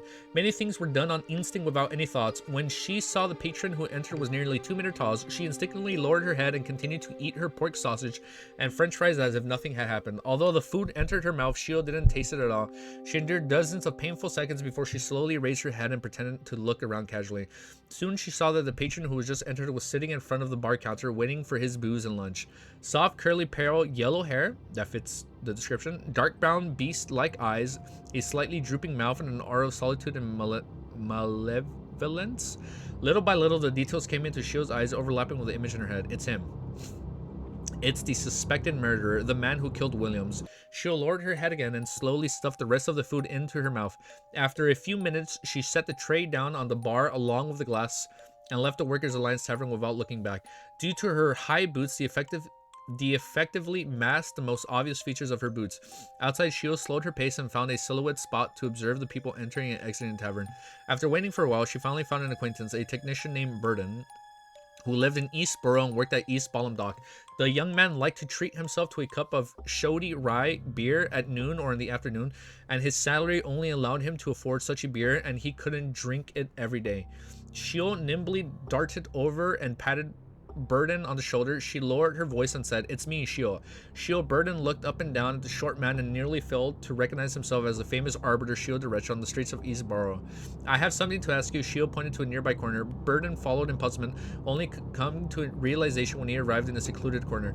"Are you doing a bounty mission?" He had heard that Shio was already a bounty hunter. Yes. Shio nodded professionally, fished out 5 pennies and tossed them around. "Do you know that tall man in the tavern?" "You mean the one that's this tall, has pale yellow hair, and wears a fierce lug?" Burden gestured. "Yes." Shio took out the folded portrait and unfolded it. "You have to be sure. That's him. He's been coming to this tavern often for the past 2 to 3 months. I've never seen him before that. He's a very fierce, completely unreasonable, and he's good at fighting. It's best that you don't provoke him." Burden glanced at the portrait carefully and gave some sincere advice. "Yeah, when I saw that person just now, it was just like my encounter with a ferocious beast when I was young. I felt that I was in danger and wasn't a match for him, so I had immediately avoided him." Shio secretly exhaled and asked, "Do you know anyone who is closer in contact with?" "Do you know anyone he's in close contact with?" "No idea. He's not very sociable and he seldom speaks. We don't even know what his name is. We have given him a nickname, Giant." Burden curled his lips and shook his head. Shio thought for a while before asking again, "Where else have you met him besides the tavern?" "You can ask your friends the same question. Remember, it's best not to trust friends." Burden recalled and said, "When I was at the dock union," oh, the name of the chapter drop. "When I went to the dock union to do some work of the East Ballum Docks dock union, I would occasionally see him appear there." "Shio, why aren't you a member of the union? You're so just, and those guys not only charge us 1.5 soli a week, but when the other docks go on strike, they'll pay us half our salary just because we have to support our families. Lord, let's just forget about it. In order to live a good life, we must help each other. However, once they organize a strike, they'll come to an agreement with the lawyers sent by those rich people. Our situations doesn't improve at all." Stop. Shio lowered her right palm and said, "Apart from that, have you seen Giant anywhere else?" "No, my friends probably have either. After all, we often discuss them in private." Burton answered in a firm tone. Shio didn't say anything more and gave him 5 copper pennies. "Drinks on me. Don't tell anyone about what I just asked. It'll be very dangerous." Before she finished her sentence, she had already turned around the corner and headed towards the dock union located at East Ballum Dock. About 10 meters later, Shio saw the 2-story yellow building. She wore her canvas coat inverted and exposed the patches beneath, instantly transforming herself from a short worker to a vagabond. Shio looked at the homeless person huddled around the corner, pinched her nose, and went over to sit down beside them. She glanced at the dock union on the opposite side of the street where people were coming in and out. As the minutes passed, Shio endured the cold and harsh environment while technically observing the situation around the dock union and the surrounding area. She clearly remembered William's insistence on drinking, and she also remembered how she felt when she saw the newspaper that fateful day. These feelings made her even more patient than usual. At that moment, about 8 people came out of the dock union, and they headed for the cafe across the street to have lunch in groups. Shio narrowed her eyes and carefully scanned every passerby to confirm their appearance. There's no one suspicious. Shio was about to look away and wait for the next batch of people when the door to the coffee shop creaked and was pulled open as the heat from within rushed out. A man couldn't help but take off his gold-rimmed glasses and wiped away the fog from with his sleeves. Shio gave him a casual glance, and her gaze suddenly froze. Those eyes, that mouth, it's always had that taunting smile. LANEVUS! It's him? He's here? Shio jerked her hair back, not daring to look again. The man from before had bronze skin and short hair, and his face was craggy. He was very different from the portraits, except that his eyes and mouth gave a familiar feeling. It was the feeling of taunting everyone. Oh, it's LANEVUS. Is it LANEVUS? Can it be LANEVUS? Shio... Oh my gosh. She is so dead this volume.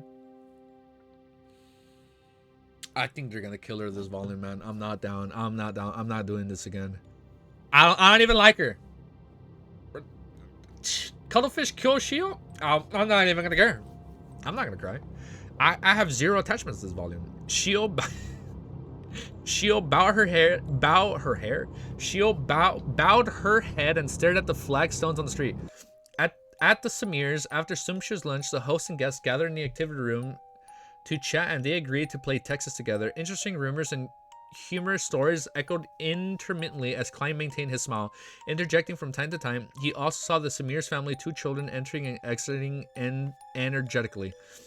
And next to him, Jurgen Cooper wore his usual serious expression, occasionally providing legal advice for discussion. Klein smiled, turned his body slightly, and asked in a low voice, "Are you bored?" No, their topics are very interesting. Jurgen nodded seriously. Klein was stunned and blurted a question. "Then why don't you laugh?" Jurgen frowned slightly and looked at him in puzzlement. "Why are you smiling?" Klein's mouth twitched, not knowing how to respond. He was about to make a joke about how much Jurgen was like his cat's Brody, forever so serious, when he suddenly heard a series of ethereal pleas. "Female Miss Justice has found useful information so quickly based on the clues I gave her." Klein stood up and slightly bowed. I need to use the bathroom. In the bathroom, Klein locked the door, took 4 steps counterclockwise, and went above the gray fog. His judgment was very accurate, and the plea came from mid-judgment. Klein suddenly felt nervousness as he emanated his spirituality and anticipation and seriousness to listen to her words. After the usual honorable name, Justice recounted truthfully, they discovered the clues you provided at the Workers' Alliance taverns in the Pier District's East Ballum Dock. The person's name is Giant. After tailing the Giant and figuring his ins and outs, they discovered a person suspected to be LANEVUS at the East Ballum's Dock Union. I can't wait to kill this bastard, dude. Temporarily, they don't dare to approach LANEVUS because Giant is very powerful and dangerous. They can only come waiting for an opportunity. In the meantime, They've also asked if they can notify the police and collect the bounty after confirming that it's LANEVUS. LANEVUS has a very powerful and dangerous helper. Does he have any other helpers? Is there a fraction backing him? Why did he kill so many people? What was he planning to do being in the dock union? And a series of questions flashed through Klein's mind, making him feel like things were much more complicated than he had expected. As for the last request, his answer was undoubtedly yes. He would even suggest that the other party that he should inform the Church of the Evernight Goddess directly because there was a possibility of the police leaking the information. Getting the Nighthawks of the Church of the Goddess to kill LANEVUS is also a form of revenge. Klein silently murmured to himself. He had a strong urge to immediately confirm that the man was LANEVUS. Lei's sting changed because he waited too long. He took a deep breath, suppressed his emotions, and undid the spirit pendulum around his wrist on his sleeve. There's danger going... Oh, what? Stop it. There's gonna be a fight? There is danger going to the Dark Union for confirmation. I am mumbling my words. What is going on? Play the music? Okay. Let me read this next sentence and I'll play it. Oh, wait, hold up. There is danger going to the Dark Union for confirmation. Oh, we're gonna fight. Closing his eyes and chanting 7 times, Klein opened his eyes and looked at the topaz pendant. He discovered that it was motionless, completely still. The divination failed. It's gonna be rough. Klein immediately frowned. He changed the sentence he used, changing the divination method, but they've all resulted in failure. That's not gonna be good. Okay, we'll wait for the DJ's approval. After some careful thought, he thought of 3 reasons. First, there wasn't enough information to make a divination. What? Me and LANEVUS are friends. Get out of here. We go way back. I hate that man. You have some fucked up friends, Provoker. you have some really mean friends. You're like, but True Creator, like, we go way back. After some careful thought, he thought of 3 reasons. First, there wasn't enough information to make a divination. Second, LANEVUS was in a dark union, making it difficult for the divination to succeed. And third, LANEVUS was just like Int Zungwil, who had items that could shield against divinations. An item to shield against divinations, a benefit he obtained from the god's spawn ritual. A little godhood of the True Creator. Klein thought for a few seconds, then decided that no matter what, he had to make a trip to the dock union. There were certain things that needed to be done, even though the danger was a certainty. If the 2 ladies were able to observe secretly without being seen, so can I. I only need to meet with LANEVUS once and I can confirm it with divination. Of course, I can't be rash. I can't wait to avenge him. I have to prepare in advance. For example, I have to send the all-black eye above the gray fog and not carry it with me. That's to prevent the spiritual corruption of the True Creator from resonating with his godhood. Shit. Yeah, we don't want that demon spawn baby to happen again. Another example, I should elevate my height. Oh my god. I'm so triggered thinking of that, man. Get out of here with that, Romero. True Creator was there when I was conceived. Get out of here with that, bro. He's hearing the murmurings. How much time left for stream? Like 40 minutes, right? Maybe a little over 40. That's to prevent the spiritual corruption of the true creator from resonating with his godhood. Another example, I should elevate my height so that the giant wouldn't be able to recognize me as the passerby from last night from my figure. For example, I should find a suitable and sufficient reason to not arouse suspicion. Yes, I can pretend to be a reporter and head there for an interview. This guy went from a detective, he went from being a nighthawk to a detective to being a reporter, or an interviewer.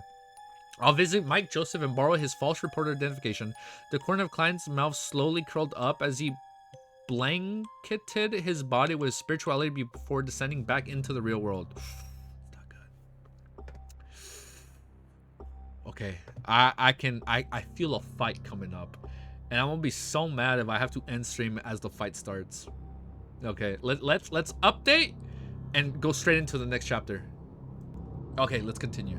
Chapter 284 is called Instinctive Trembling. That does not sound good. 3 in the afternoon at the Dock Union in East... Oh my god, it's a harbor fight again. Oh my god. The first fight was at a harbor. This is gonna be hype.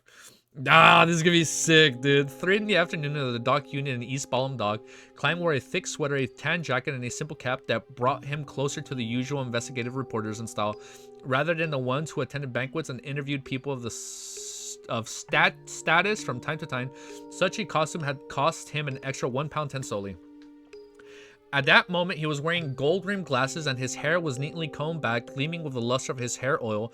His face no longer had a messy beard oil, so he could only plaster a deep black stumble around his lips. His height was at least 5 centimeters taller than before. He was trying his best to look different from the worker from last night, making it impossible for anyone who wasn't particularly familiar with him to make any associations. In the pockets of his clothes and trousers, there were no all black eyes, no charms, no herbal essential oils. There was only a deck of dark cards, a stack of notes, I'm mumbling my words, a fountain pen, a wallet, some change, a bunch of keys, and false reporter identification documents. He didn't know the LANEVUS' current condition, nor did he know where the powerful beyonder lingering around him came from. Hence, out of precaution, he didn't bring any suspicious items. Okay, that makes sense. Just to look like a civilian. Looking at the 2-story building ahead of time, Klein crossed the street, pretending to not rely on the clown's intuition to notice that several pairs of eyes were watching him. He pushed open the door and saw that the Dock Union layouts was rather simple. There were no female receptionists or spacious lobbies.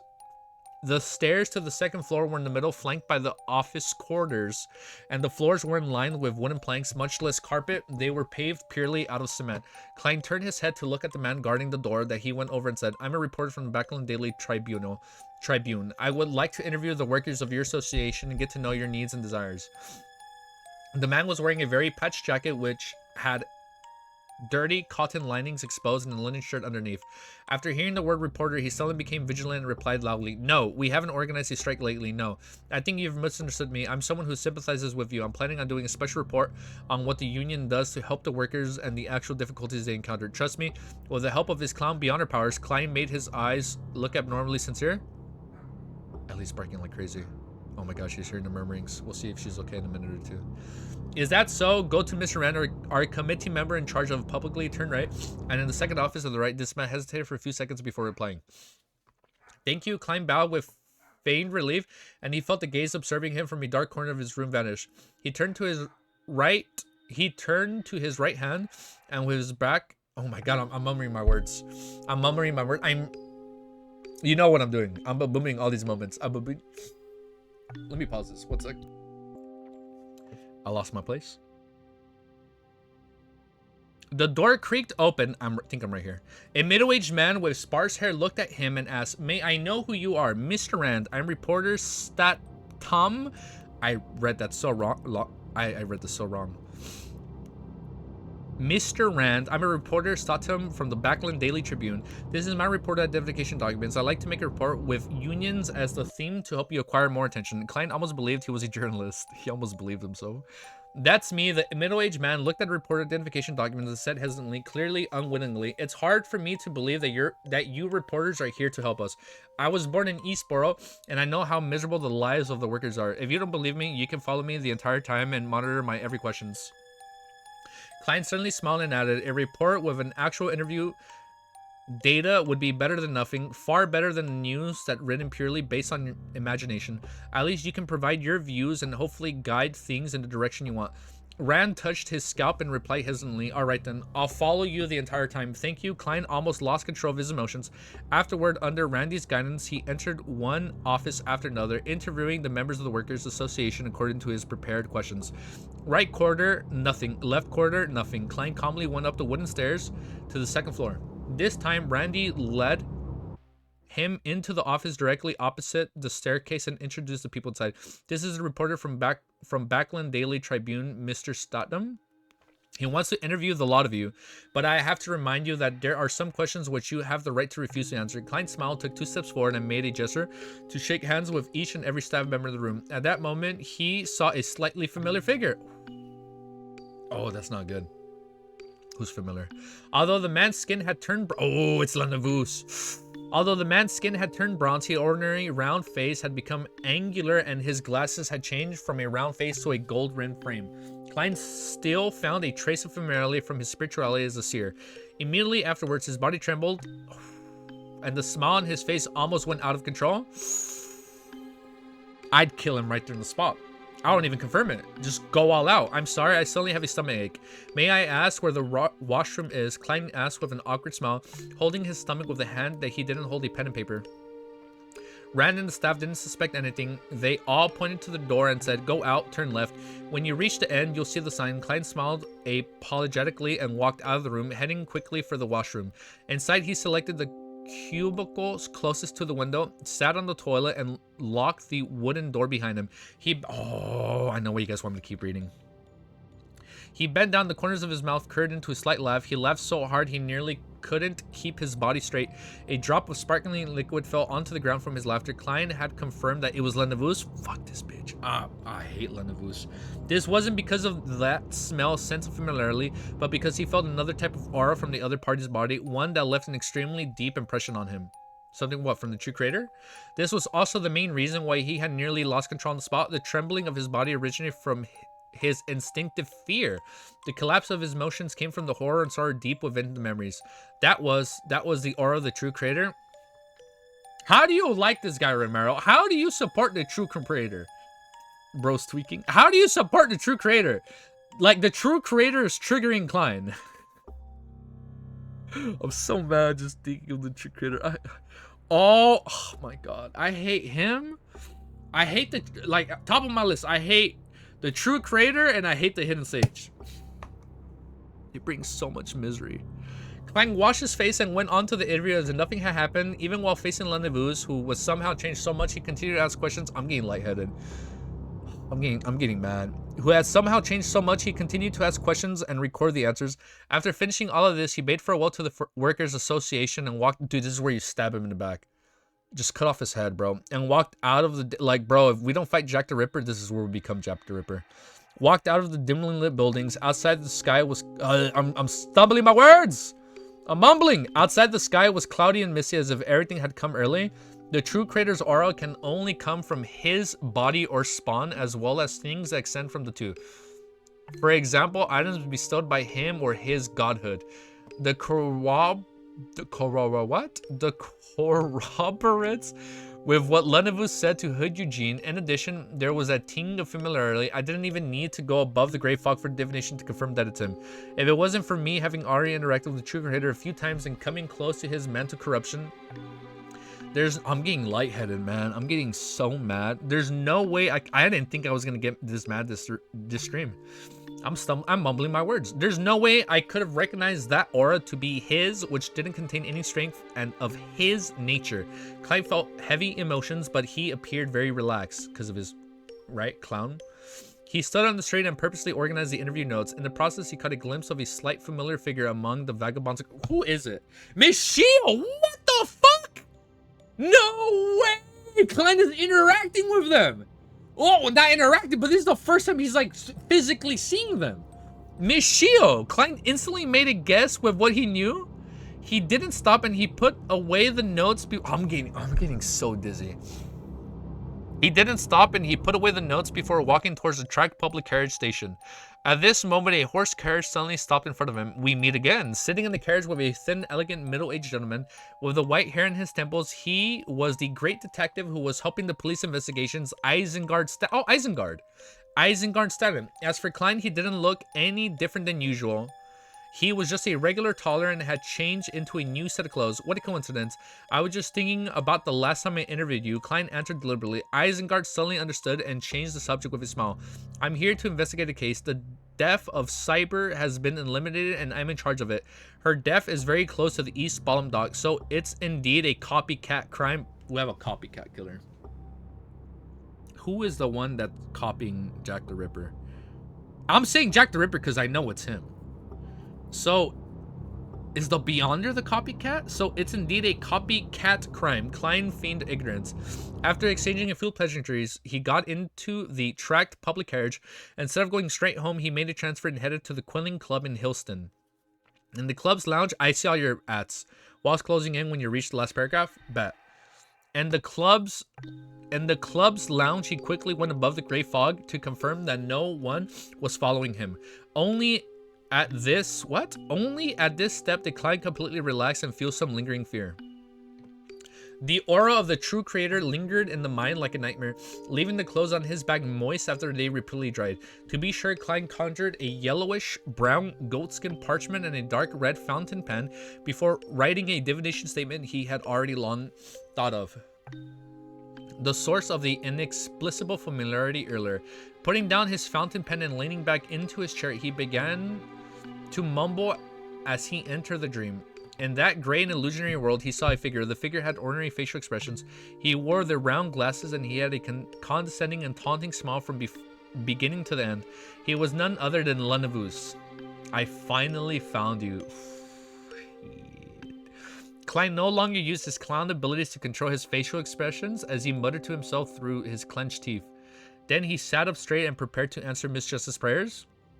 Klein controlled his emotions and said in a deep but cold voice, "There's no need for confirmation. That is LANEVUS. You can inform the Church of the Evernight Goddess and tell them that LANEVUS has the godhood of the fallen creator." Oh my god.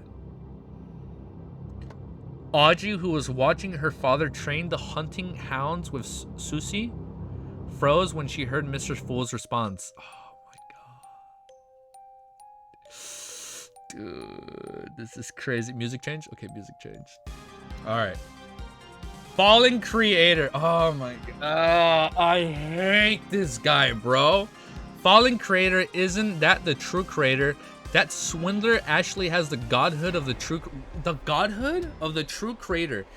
This such a simple mission actually involves the godhood of the true creator. As expected, I knew Mr. Fool had other deeper motives. He was targeting the true creator as expected of Mr. Fool. Many thoughts flashed through Audrey's mind. Oh my, I am the prowl.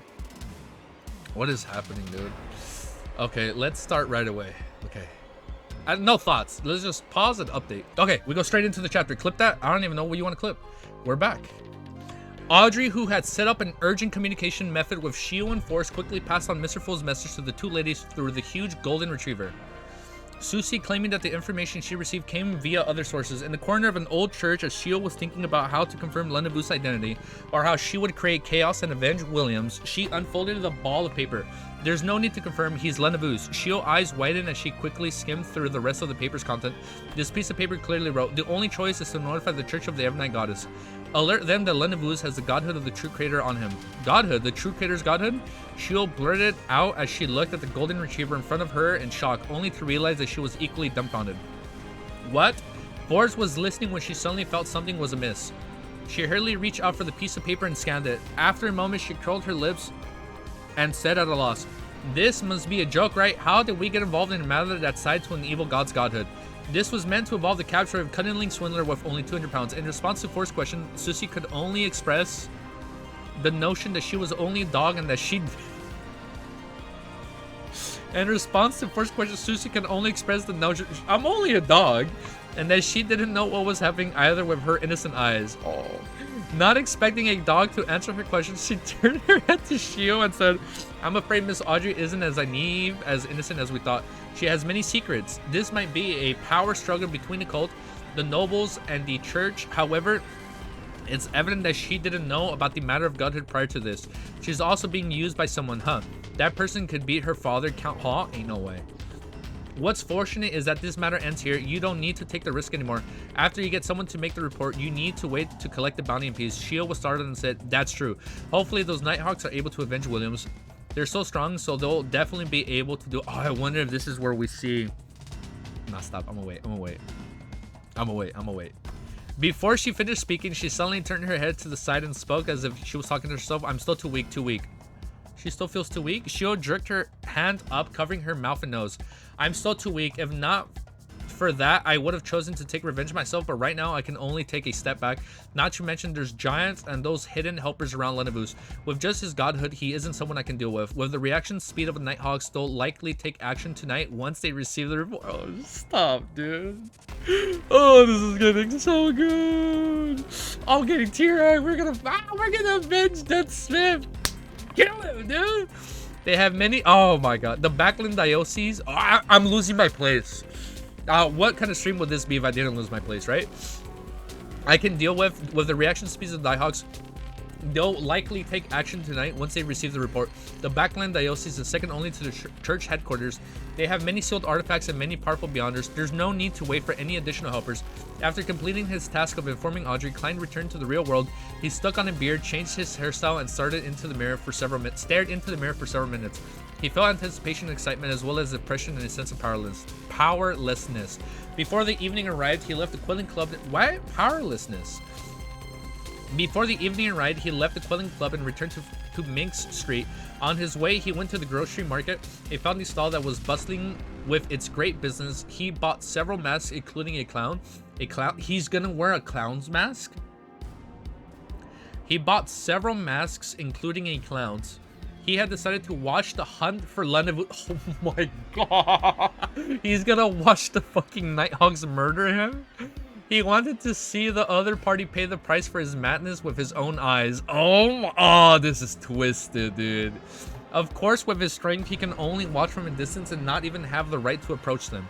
By 11 o'clock, when many people were in their dreams, Klein changed into his grayish-blue worker's uniform and disguised himself as he had the night before.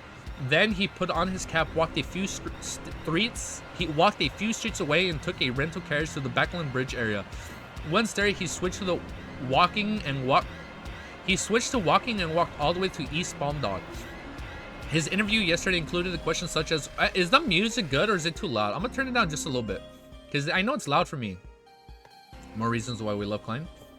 His interview yesterday included questions such as, where are you staying now and how's the environment like? Therefore, he knew very well that LANEVUS would be staying in a dormitory provided by the dock union at night. Oh, we are gonna murder him at the dock. Oh, it's gonna be another harbor fight. Wow! Unironically, Klein fought a clown at the harbor, and now he's gonna be wearing a clown mask. Bro, full circle. Do you not see the parallels right there? That is crazy. Oh my god. However, Klein didn't go near it. Instead, he carefully went around it. His target was the clock tower of the East Ballum Dog. In Backland, in addition to the large church with its tall, iconic clock tower. Oh my, isn't that the clock tower he stood above in the trailer? The clock tower, right? In Backland, in addition to the large church with its tall, iconic clock tower, many government buildings were also equipped with one. However, they weren't necessarily tall, grand, and not ornate. It was mostly built for pragmatic reasons, such as the one in the East Ballum Dock. Compared to the surrounding buildings that reached a maximum of 3 stories, it was like a giant that stood high in the night sky as it overlooked the entire night area. Klein easily entered the interior of the clock tower and went up to the endless flight of spiral stairs as he moved quickly in the darkness. Finally, he arrived at his destination. He arrived at the top of the gigantic wall and clock. It was surrounded by a dark yellow fence. At the top of his head was a steeple that could be reached by stretching his hand. Taking a few steps forward, Klein hid in the shadows, got a sense of his bearings, and looked towards the dock unit's dormitory. Oh, we're gonna kill him.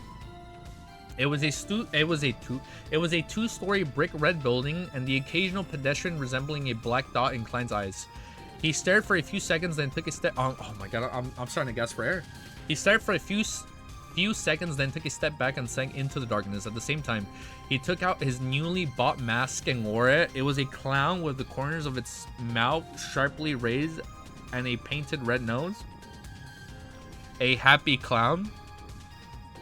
This goes so hard, bro.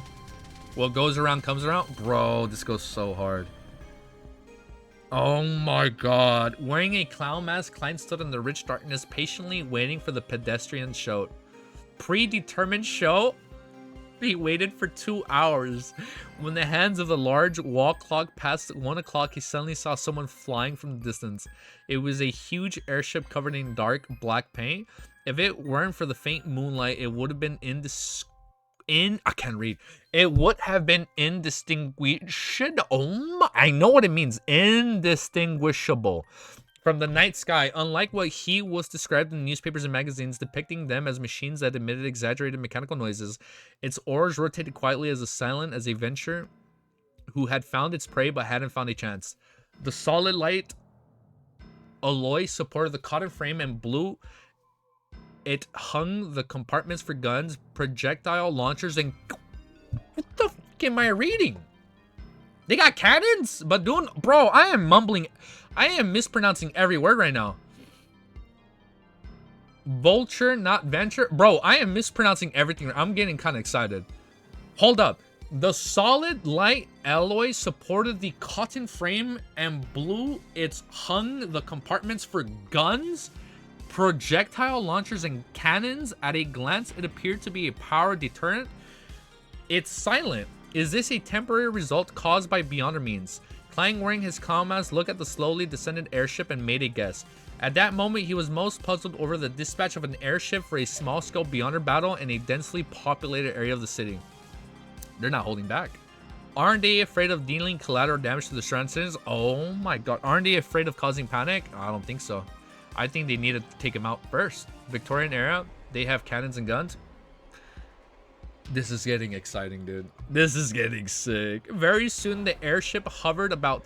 You know, we did talk... I remember earlier said, like, they had snipers, and then they had pistols. Oh, my... Okay. Okay, no stalling. Just keep reading. Very soon, the airship hovered about 10 meters in the... Freedom units, 30 feet. Very soon, the airship hovered about 30 feet in the air. This way, Klein was even less worried about being discovered. His position was much higher than them. Okay, so he's higher up.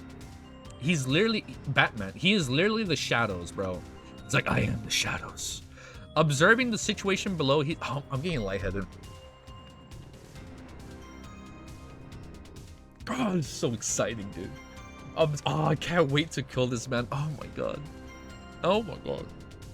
I feel like Klein should do it himself, dude. Like, just throw a card and get the last hit. Slice, you know? Okay, we're getting kind of dark. Okay, hold up. Observing the situation below, he suddenly had a hunch. It was likely that the airship wouldn't engage in combat, but rather provide air surveillance of the... I'm getting lightheaded. But rather provide air surveillance of the area to give the personnel involved in the operation a better view and prevent the target from escaping if any accidents occurred. Right at that moment, 3 figures dressed in black robes suddenly appeared in front of the 2-story... Oh my god, it's the Nighthawks. Who is it? Do we know these people? The man in the lead didn't wear a hat. Stop it. I think I know who it is. Revealing his short golden brown hair and blackish green eyes, which appeared to be as deep as a windless lake. The collars of his shirt and windbreaker were propped up high, and his palms were covered with a layer of gloves that were as... Oh, it's the red gloves. You know who it is. Oh, did he become a Red Glove member? Yeah. Oh my god, hold on. A silver white metal suitcase was wound around his left hand via a chain of the same color. This was one of the 9 high-ranking... What the... Is one of them? It's one of the 9 high-ranking decans of the Church of the Evernight Goddess. Oh, it's Sesamir. It's Sesamir. Oh, no way Sesamir is gonna figure out who's Klein. Yeah, it's Sesamir. The guy that told Klein. Oh my, the one that was with Klein at the end of Volume 1. The one that made him a clown. It's the guy. Yeah. No, I remember him. I want to see more of Sesamir. is Crescent Sesamir. He was also one of the 3 powerhouses of the Red Gloves that happened to be in Buckland. Wait, so Leonard is gonna be working with Sesamir if he becomes a Red Glove. I thought this was gonna be Leonard. Okay. After looking, okay, hold up. I'm jumping all over the place right now. After looking straight ahead, Sesamir turned his head to his left and said to his subordinate, "You sealed artifact 163. Yes, Your Grace." So elegant. The Nighthawk crouched down and helped Sesamir untie the chain around the silver suitcase. Throughout the entire process, I'm getting excited. Throughout the entire, oh, dude, I'm mumbling my words. Throughout the entire process, Sesamir's muscles were very tense, as though he was fighting something. The Nighthawk on the left took a deep breath and pressed down suddenly, causing the illusionary ripples on the surface of the silver box to crack. The surrounding halo suddenly disappeared as if it was completely sucked into the case. A bone sword. It's the bone sword? That was less than a meter long, emitting a glossy pure white light as it slowly floated up. Its blade had an ancient silver-coated mirror attached to it. The scenes reflected in the mirror were layered and superimposed without end. The Nighthawk on the left took the mirror and pointed it at the brick red building. The building was clearly reflected in it, and nothing seemed to change. However, Sesamir slowly exhaled, stretching out his left hand to grasp the short bone sword. The surrounding halo was somehow... is the halo around him or the sword? The surrounding halo was somehow restored. Let's go in. He started walking. This is so badass. Let's go in. He started walking towards the entrance of the brick building. The 3 Nighthawks opened the door and entered the dark building and targeted the staircase that led to the 2nd floor. At that moment, a tall, thin figure emerged from the shadows in the corner. He wore a black priest uniform and had curly, pale yellow hair and beastly dark brown eyes. "You're the goddess sword?" That's his nickname? The nearly 2-meter tall giant spoke in a deep voice. At the same time, he clenched his right palm. Bang, bang, bang. The Union members in the small brick red building exploded one after another in their dreams. The Union members in the small brick red building exploded one after another in their dreams without even having the chance to scream. Does this tie to Sharon because she's a demolition expert? I really hope not. Because everything, there's always, like, there's been a lot of foreshadowing in this series. Their bodies split into pieces, turning into thick, sticky flesh. Ugh. Half of their bodies rushed towards the giant, the weave into cloaks that could reduce magical damage. The other half condensed into fury giant rugs that blanketed the 3 Nighthawks, so he's using blood magic. Crescent Sesamir only watched silently without doing anything. Silently, the flesh and blood dissipated and collapsed before falling down the rain, but the raindrops didn't stain from the floor red. In each of the rooms, figures emerged once more, still sleeping soundly. This is the world within a mirror world that only targets Beyonders. Rose Bishop, flesh and blood magic. Thank you. What is going on? What's up with this mirror? This is the world within a mirror world that only targets Beyonders. The flesh bombs you planted in the bodies of the ordinary people are only... Oh, illusions in here. Oh.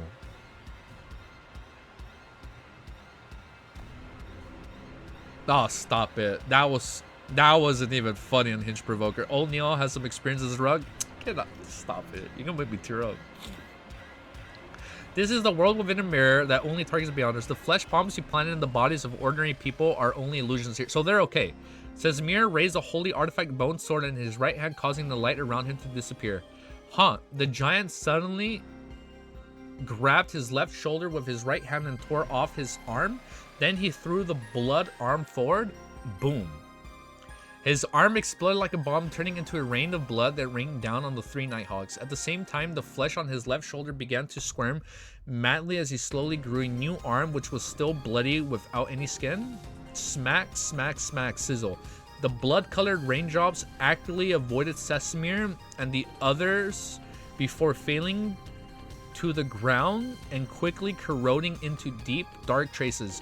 But no matter how hard they tried, they always missed the 3 Nighthawks by a hair's breadth, as if they were fated to do so. Fate? I don't know, man. The mirror is a sealed artifact, right? Yeah, it's 163. So it keeps civilians safe, but it only targets Beyonders. Oh, and then they're going to use the airship and they'll be fine. Right? Since they're pointing it at the building, it's only the... Oh, we'll see. My enemies aren't always lucky enough. The corners of Sesamir's mouth curled up with a slip of his foot as he instantly appeared in front of the giant. Giant's eyes narrowed and his body suddenly melted like a candle, turning into sticky flesh and blood that quickly seeped into the fort. Sesamir immediately kneeled and plunged the holy artifact bone sword into the ground. No. In the rich darkness, a roar filled with pain and horror instantly sounded as it was immediately swallowed by the tranquility and serenity. Sesamir stood up and drew out the bone sword. A drop of dark red blood was slowly dripping down its tip, and on the floor, flesh blood were seeping out, congealing into a face. I read that wrong. Into a face of despair. It was precisely the giant who had a slightly drooping mouth. Pat, pat, pat. 3 shadows appeared around Sesamir in succession. However, they all mysteriously collapsed to the ground, having been forcibly taken down by many invisible entities. Bang, bang, bang. Another Nighthawk fired, and the silver surface of the bullet seemed to bear the Evernight sacred emblem. The 3 attackers hiding in the shadows suddenly revealed themselves, twitching as they lost their breath. Rose, Bishop, Shadow, Ascentic, people from the Aurora Order? Sesamir frowned and said in a low... Oh, so they also joined. Sesamir frowned and said in a low voice without turning to his companions, "There's something wrong about this. It's very strange. All of you be careful." Before he could finish his words, he heard the shuffling of footsteps, which echoed in silence of serenity. Immediately, he saw LANEVUS with his chiseled face, dressed in a linen shirt, walking down the dark staircase. He appeared calm and placid,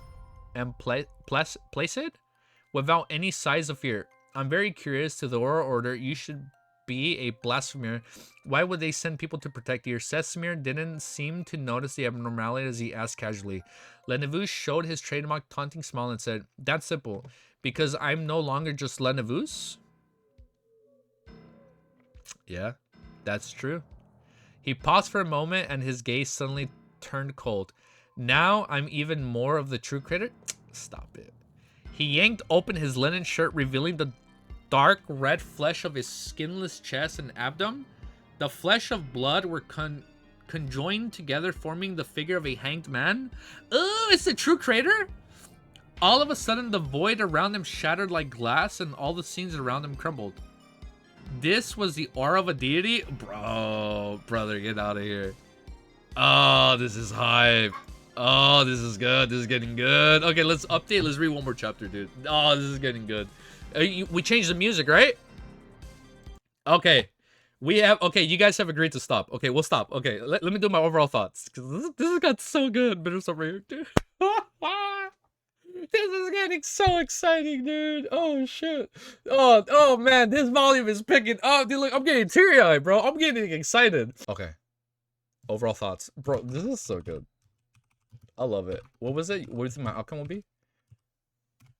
What do you think will be the outcome? Bro, you already know it. Wait, let me change the music. What am I doing? Bro, you already know what's gonna happen. Announce next stream? Yeah, no, it's right. I got you. Cuttlefish style. Put you into a false sleep the first 60 chapters and then ramp it up like crazy. Yeah, I've noticed that. He'll spend like dozens of chapters. Like slowly, like talking and like building up scenarios, and then it just happens. He ignored the fake corruption. Easy. What time you reading? So I'll be here exactly when you start. Okay, we'll talk about it. I just want to say, Klein has to join the fight. Like, Klein has to join the fight with his clown mask. Like, bro, just imagine. It's gonna be so epic when he joins the fight, gets the last hit, and Sesamir looks at him from the corner of his mind, and he's like, "Wait a minute, I know this aura. That's a clown." It's gonna be so good. It's gonna be full circle. That Klein kills a guy dressed as a clown on the harbor when he killed a clown at a harbor in volume. Oh my god. Oh my god. The fact that LANEVUS has like, what was up with LANEVUS? He opened up, it's only the body part, right? Like it's only the torso or like the trunk, whatever it's called. So he opened up his shirt and his whole body, what was it, from his chest to abdomen is just blood. and it's in the shape of the true creator. That's wild, dude. He's not at a harbor though. It is a harbor. It's the... Oh, he's watching from the clock tower. No, it's literally, look. Wait, as he quietly stared at the dormitory of the dock union. Okay, I'm reading dock union, and I'm assuming it's like a harbor, like the dock, right? Let him cook, right? It's not a harbor, but it's like a dock. I assume it's like a fishing dock or like a boating dock. The Lord is with him at all times. Bro, that is wild, bro. So he's not only LANEVUS, but because he has the true creator's godhood, he's like the god. You see, that's, bro, the oh my god, I'm stumbling. Oh my god, East Borough dock, thank you. Oh, maybe actually. So it looks like the true creator is using LANEVUS as a vessel, right? So originally he used his child as like a spawn, like he's putting a spawn onto the world, right? But he's probably trying to use LANEVUS as like as a vessel to like physically manifest into the real world. But because Klein, he's getting used to the true creator murmurings, I feel like coincidentally he might become a better vessel for the true creator. Very, very small amount of godhood. Oh my god. And just imagine Klein, because he's gonna be so accustomed to all the true creator murmurings and like, oh my god. Ooh, that's only a small amount. I can already see Klein receiving like a large amount of godhood, and maybe he doesn't even want to. I'm getting lightheaded, bro. Like, oh my god, there's too much going on in my head right now. It's gonna be so good when we kill this damn man. Like, I'm gonna be so, oh my god, I'm gonna be so satisfied when we kill him. That Nighthawks pulled up on the whole aircraft. Bro, is he cooking? We're always cooking. It's crazy. They pulled up on a whole airship. They got cannons. They got all this shit ready. Oh my god, I'm getting lightheaded. It's gonna be like Attack on Titan all over again, bro. Like the finale, when they're just blasting missiles. Oh my god. It's gonna be so good. It's gonna be so epic when like Klein has to step in. Like, he's gonna realize I have to step in now, otherwise I'm gonna lose my chance at avenging Dunsmith. You know what's crazy? They said there's 3 Nighthawk members, but we've only Spare My Honey. He did nothing wrong. Who did nothing wrong? What do you bro? Get out of here, Unhinged. I'm about to time you out if you say LANEVUS did nothing wrong. Get out of here with that, bro. Yeah, that bro is only the beginning of the volume. That's crazy. This is still the beginning of the volume. What's picking up? I'm gonna tell you that. It's so good. It's East Borough. Humans live in cheaper than bread. They will fire the cannon if they have to. Well, I assume that mirror, because they're targeting the building, only beyonders in that building or in that area will get affected. So like, I assume when they fire the cannons, the people are safe and only like LANEVUS and the giant get affected. Or like, wait, bro, Leonard has to be the 3rd Nighthawk, because they mentioned 3 Nighthawks with red gloves. We know Leonard wanted to become a red glove member, right? We know Sesamir is there. We know the second dude is holding the mirror. The second half is more peak. I'm excited. And we don't know who's a 3rd member. What? I'm calling it right now. I'm locking in. It's gonna be Leonard. And when oh my god, I'm gonna cry if this happens. When Klein has to step in to take out LANEVUS, because he has to, you need to read slow. We spent months and we stole at the beginning. You read too slow. It's not that I'm reading slow. I haven't been streaming as much. Dahlia is also a red glove. Well, I mean, do we?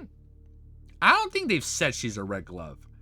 We know she works for them, right? Like, she's worked with Nighthawks. No, she's like her own agent. Like, she'll work with them, but that's kind of been about it.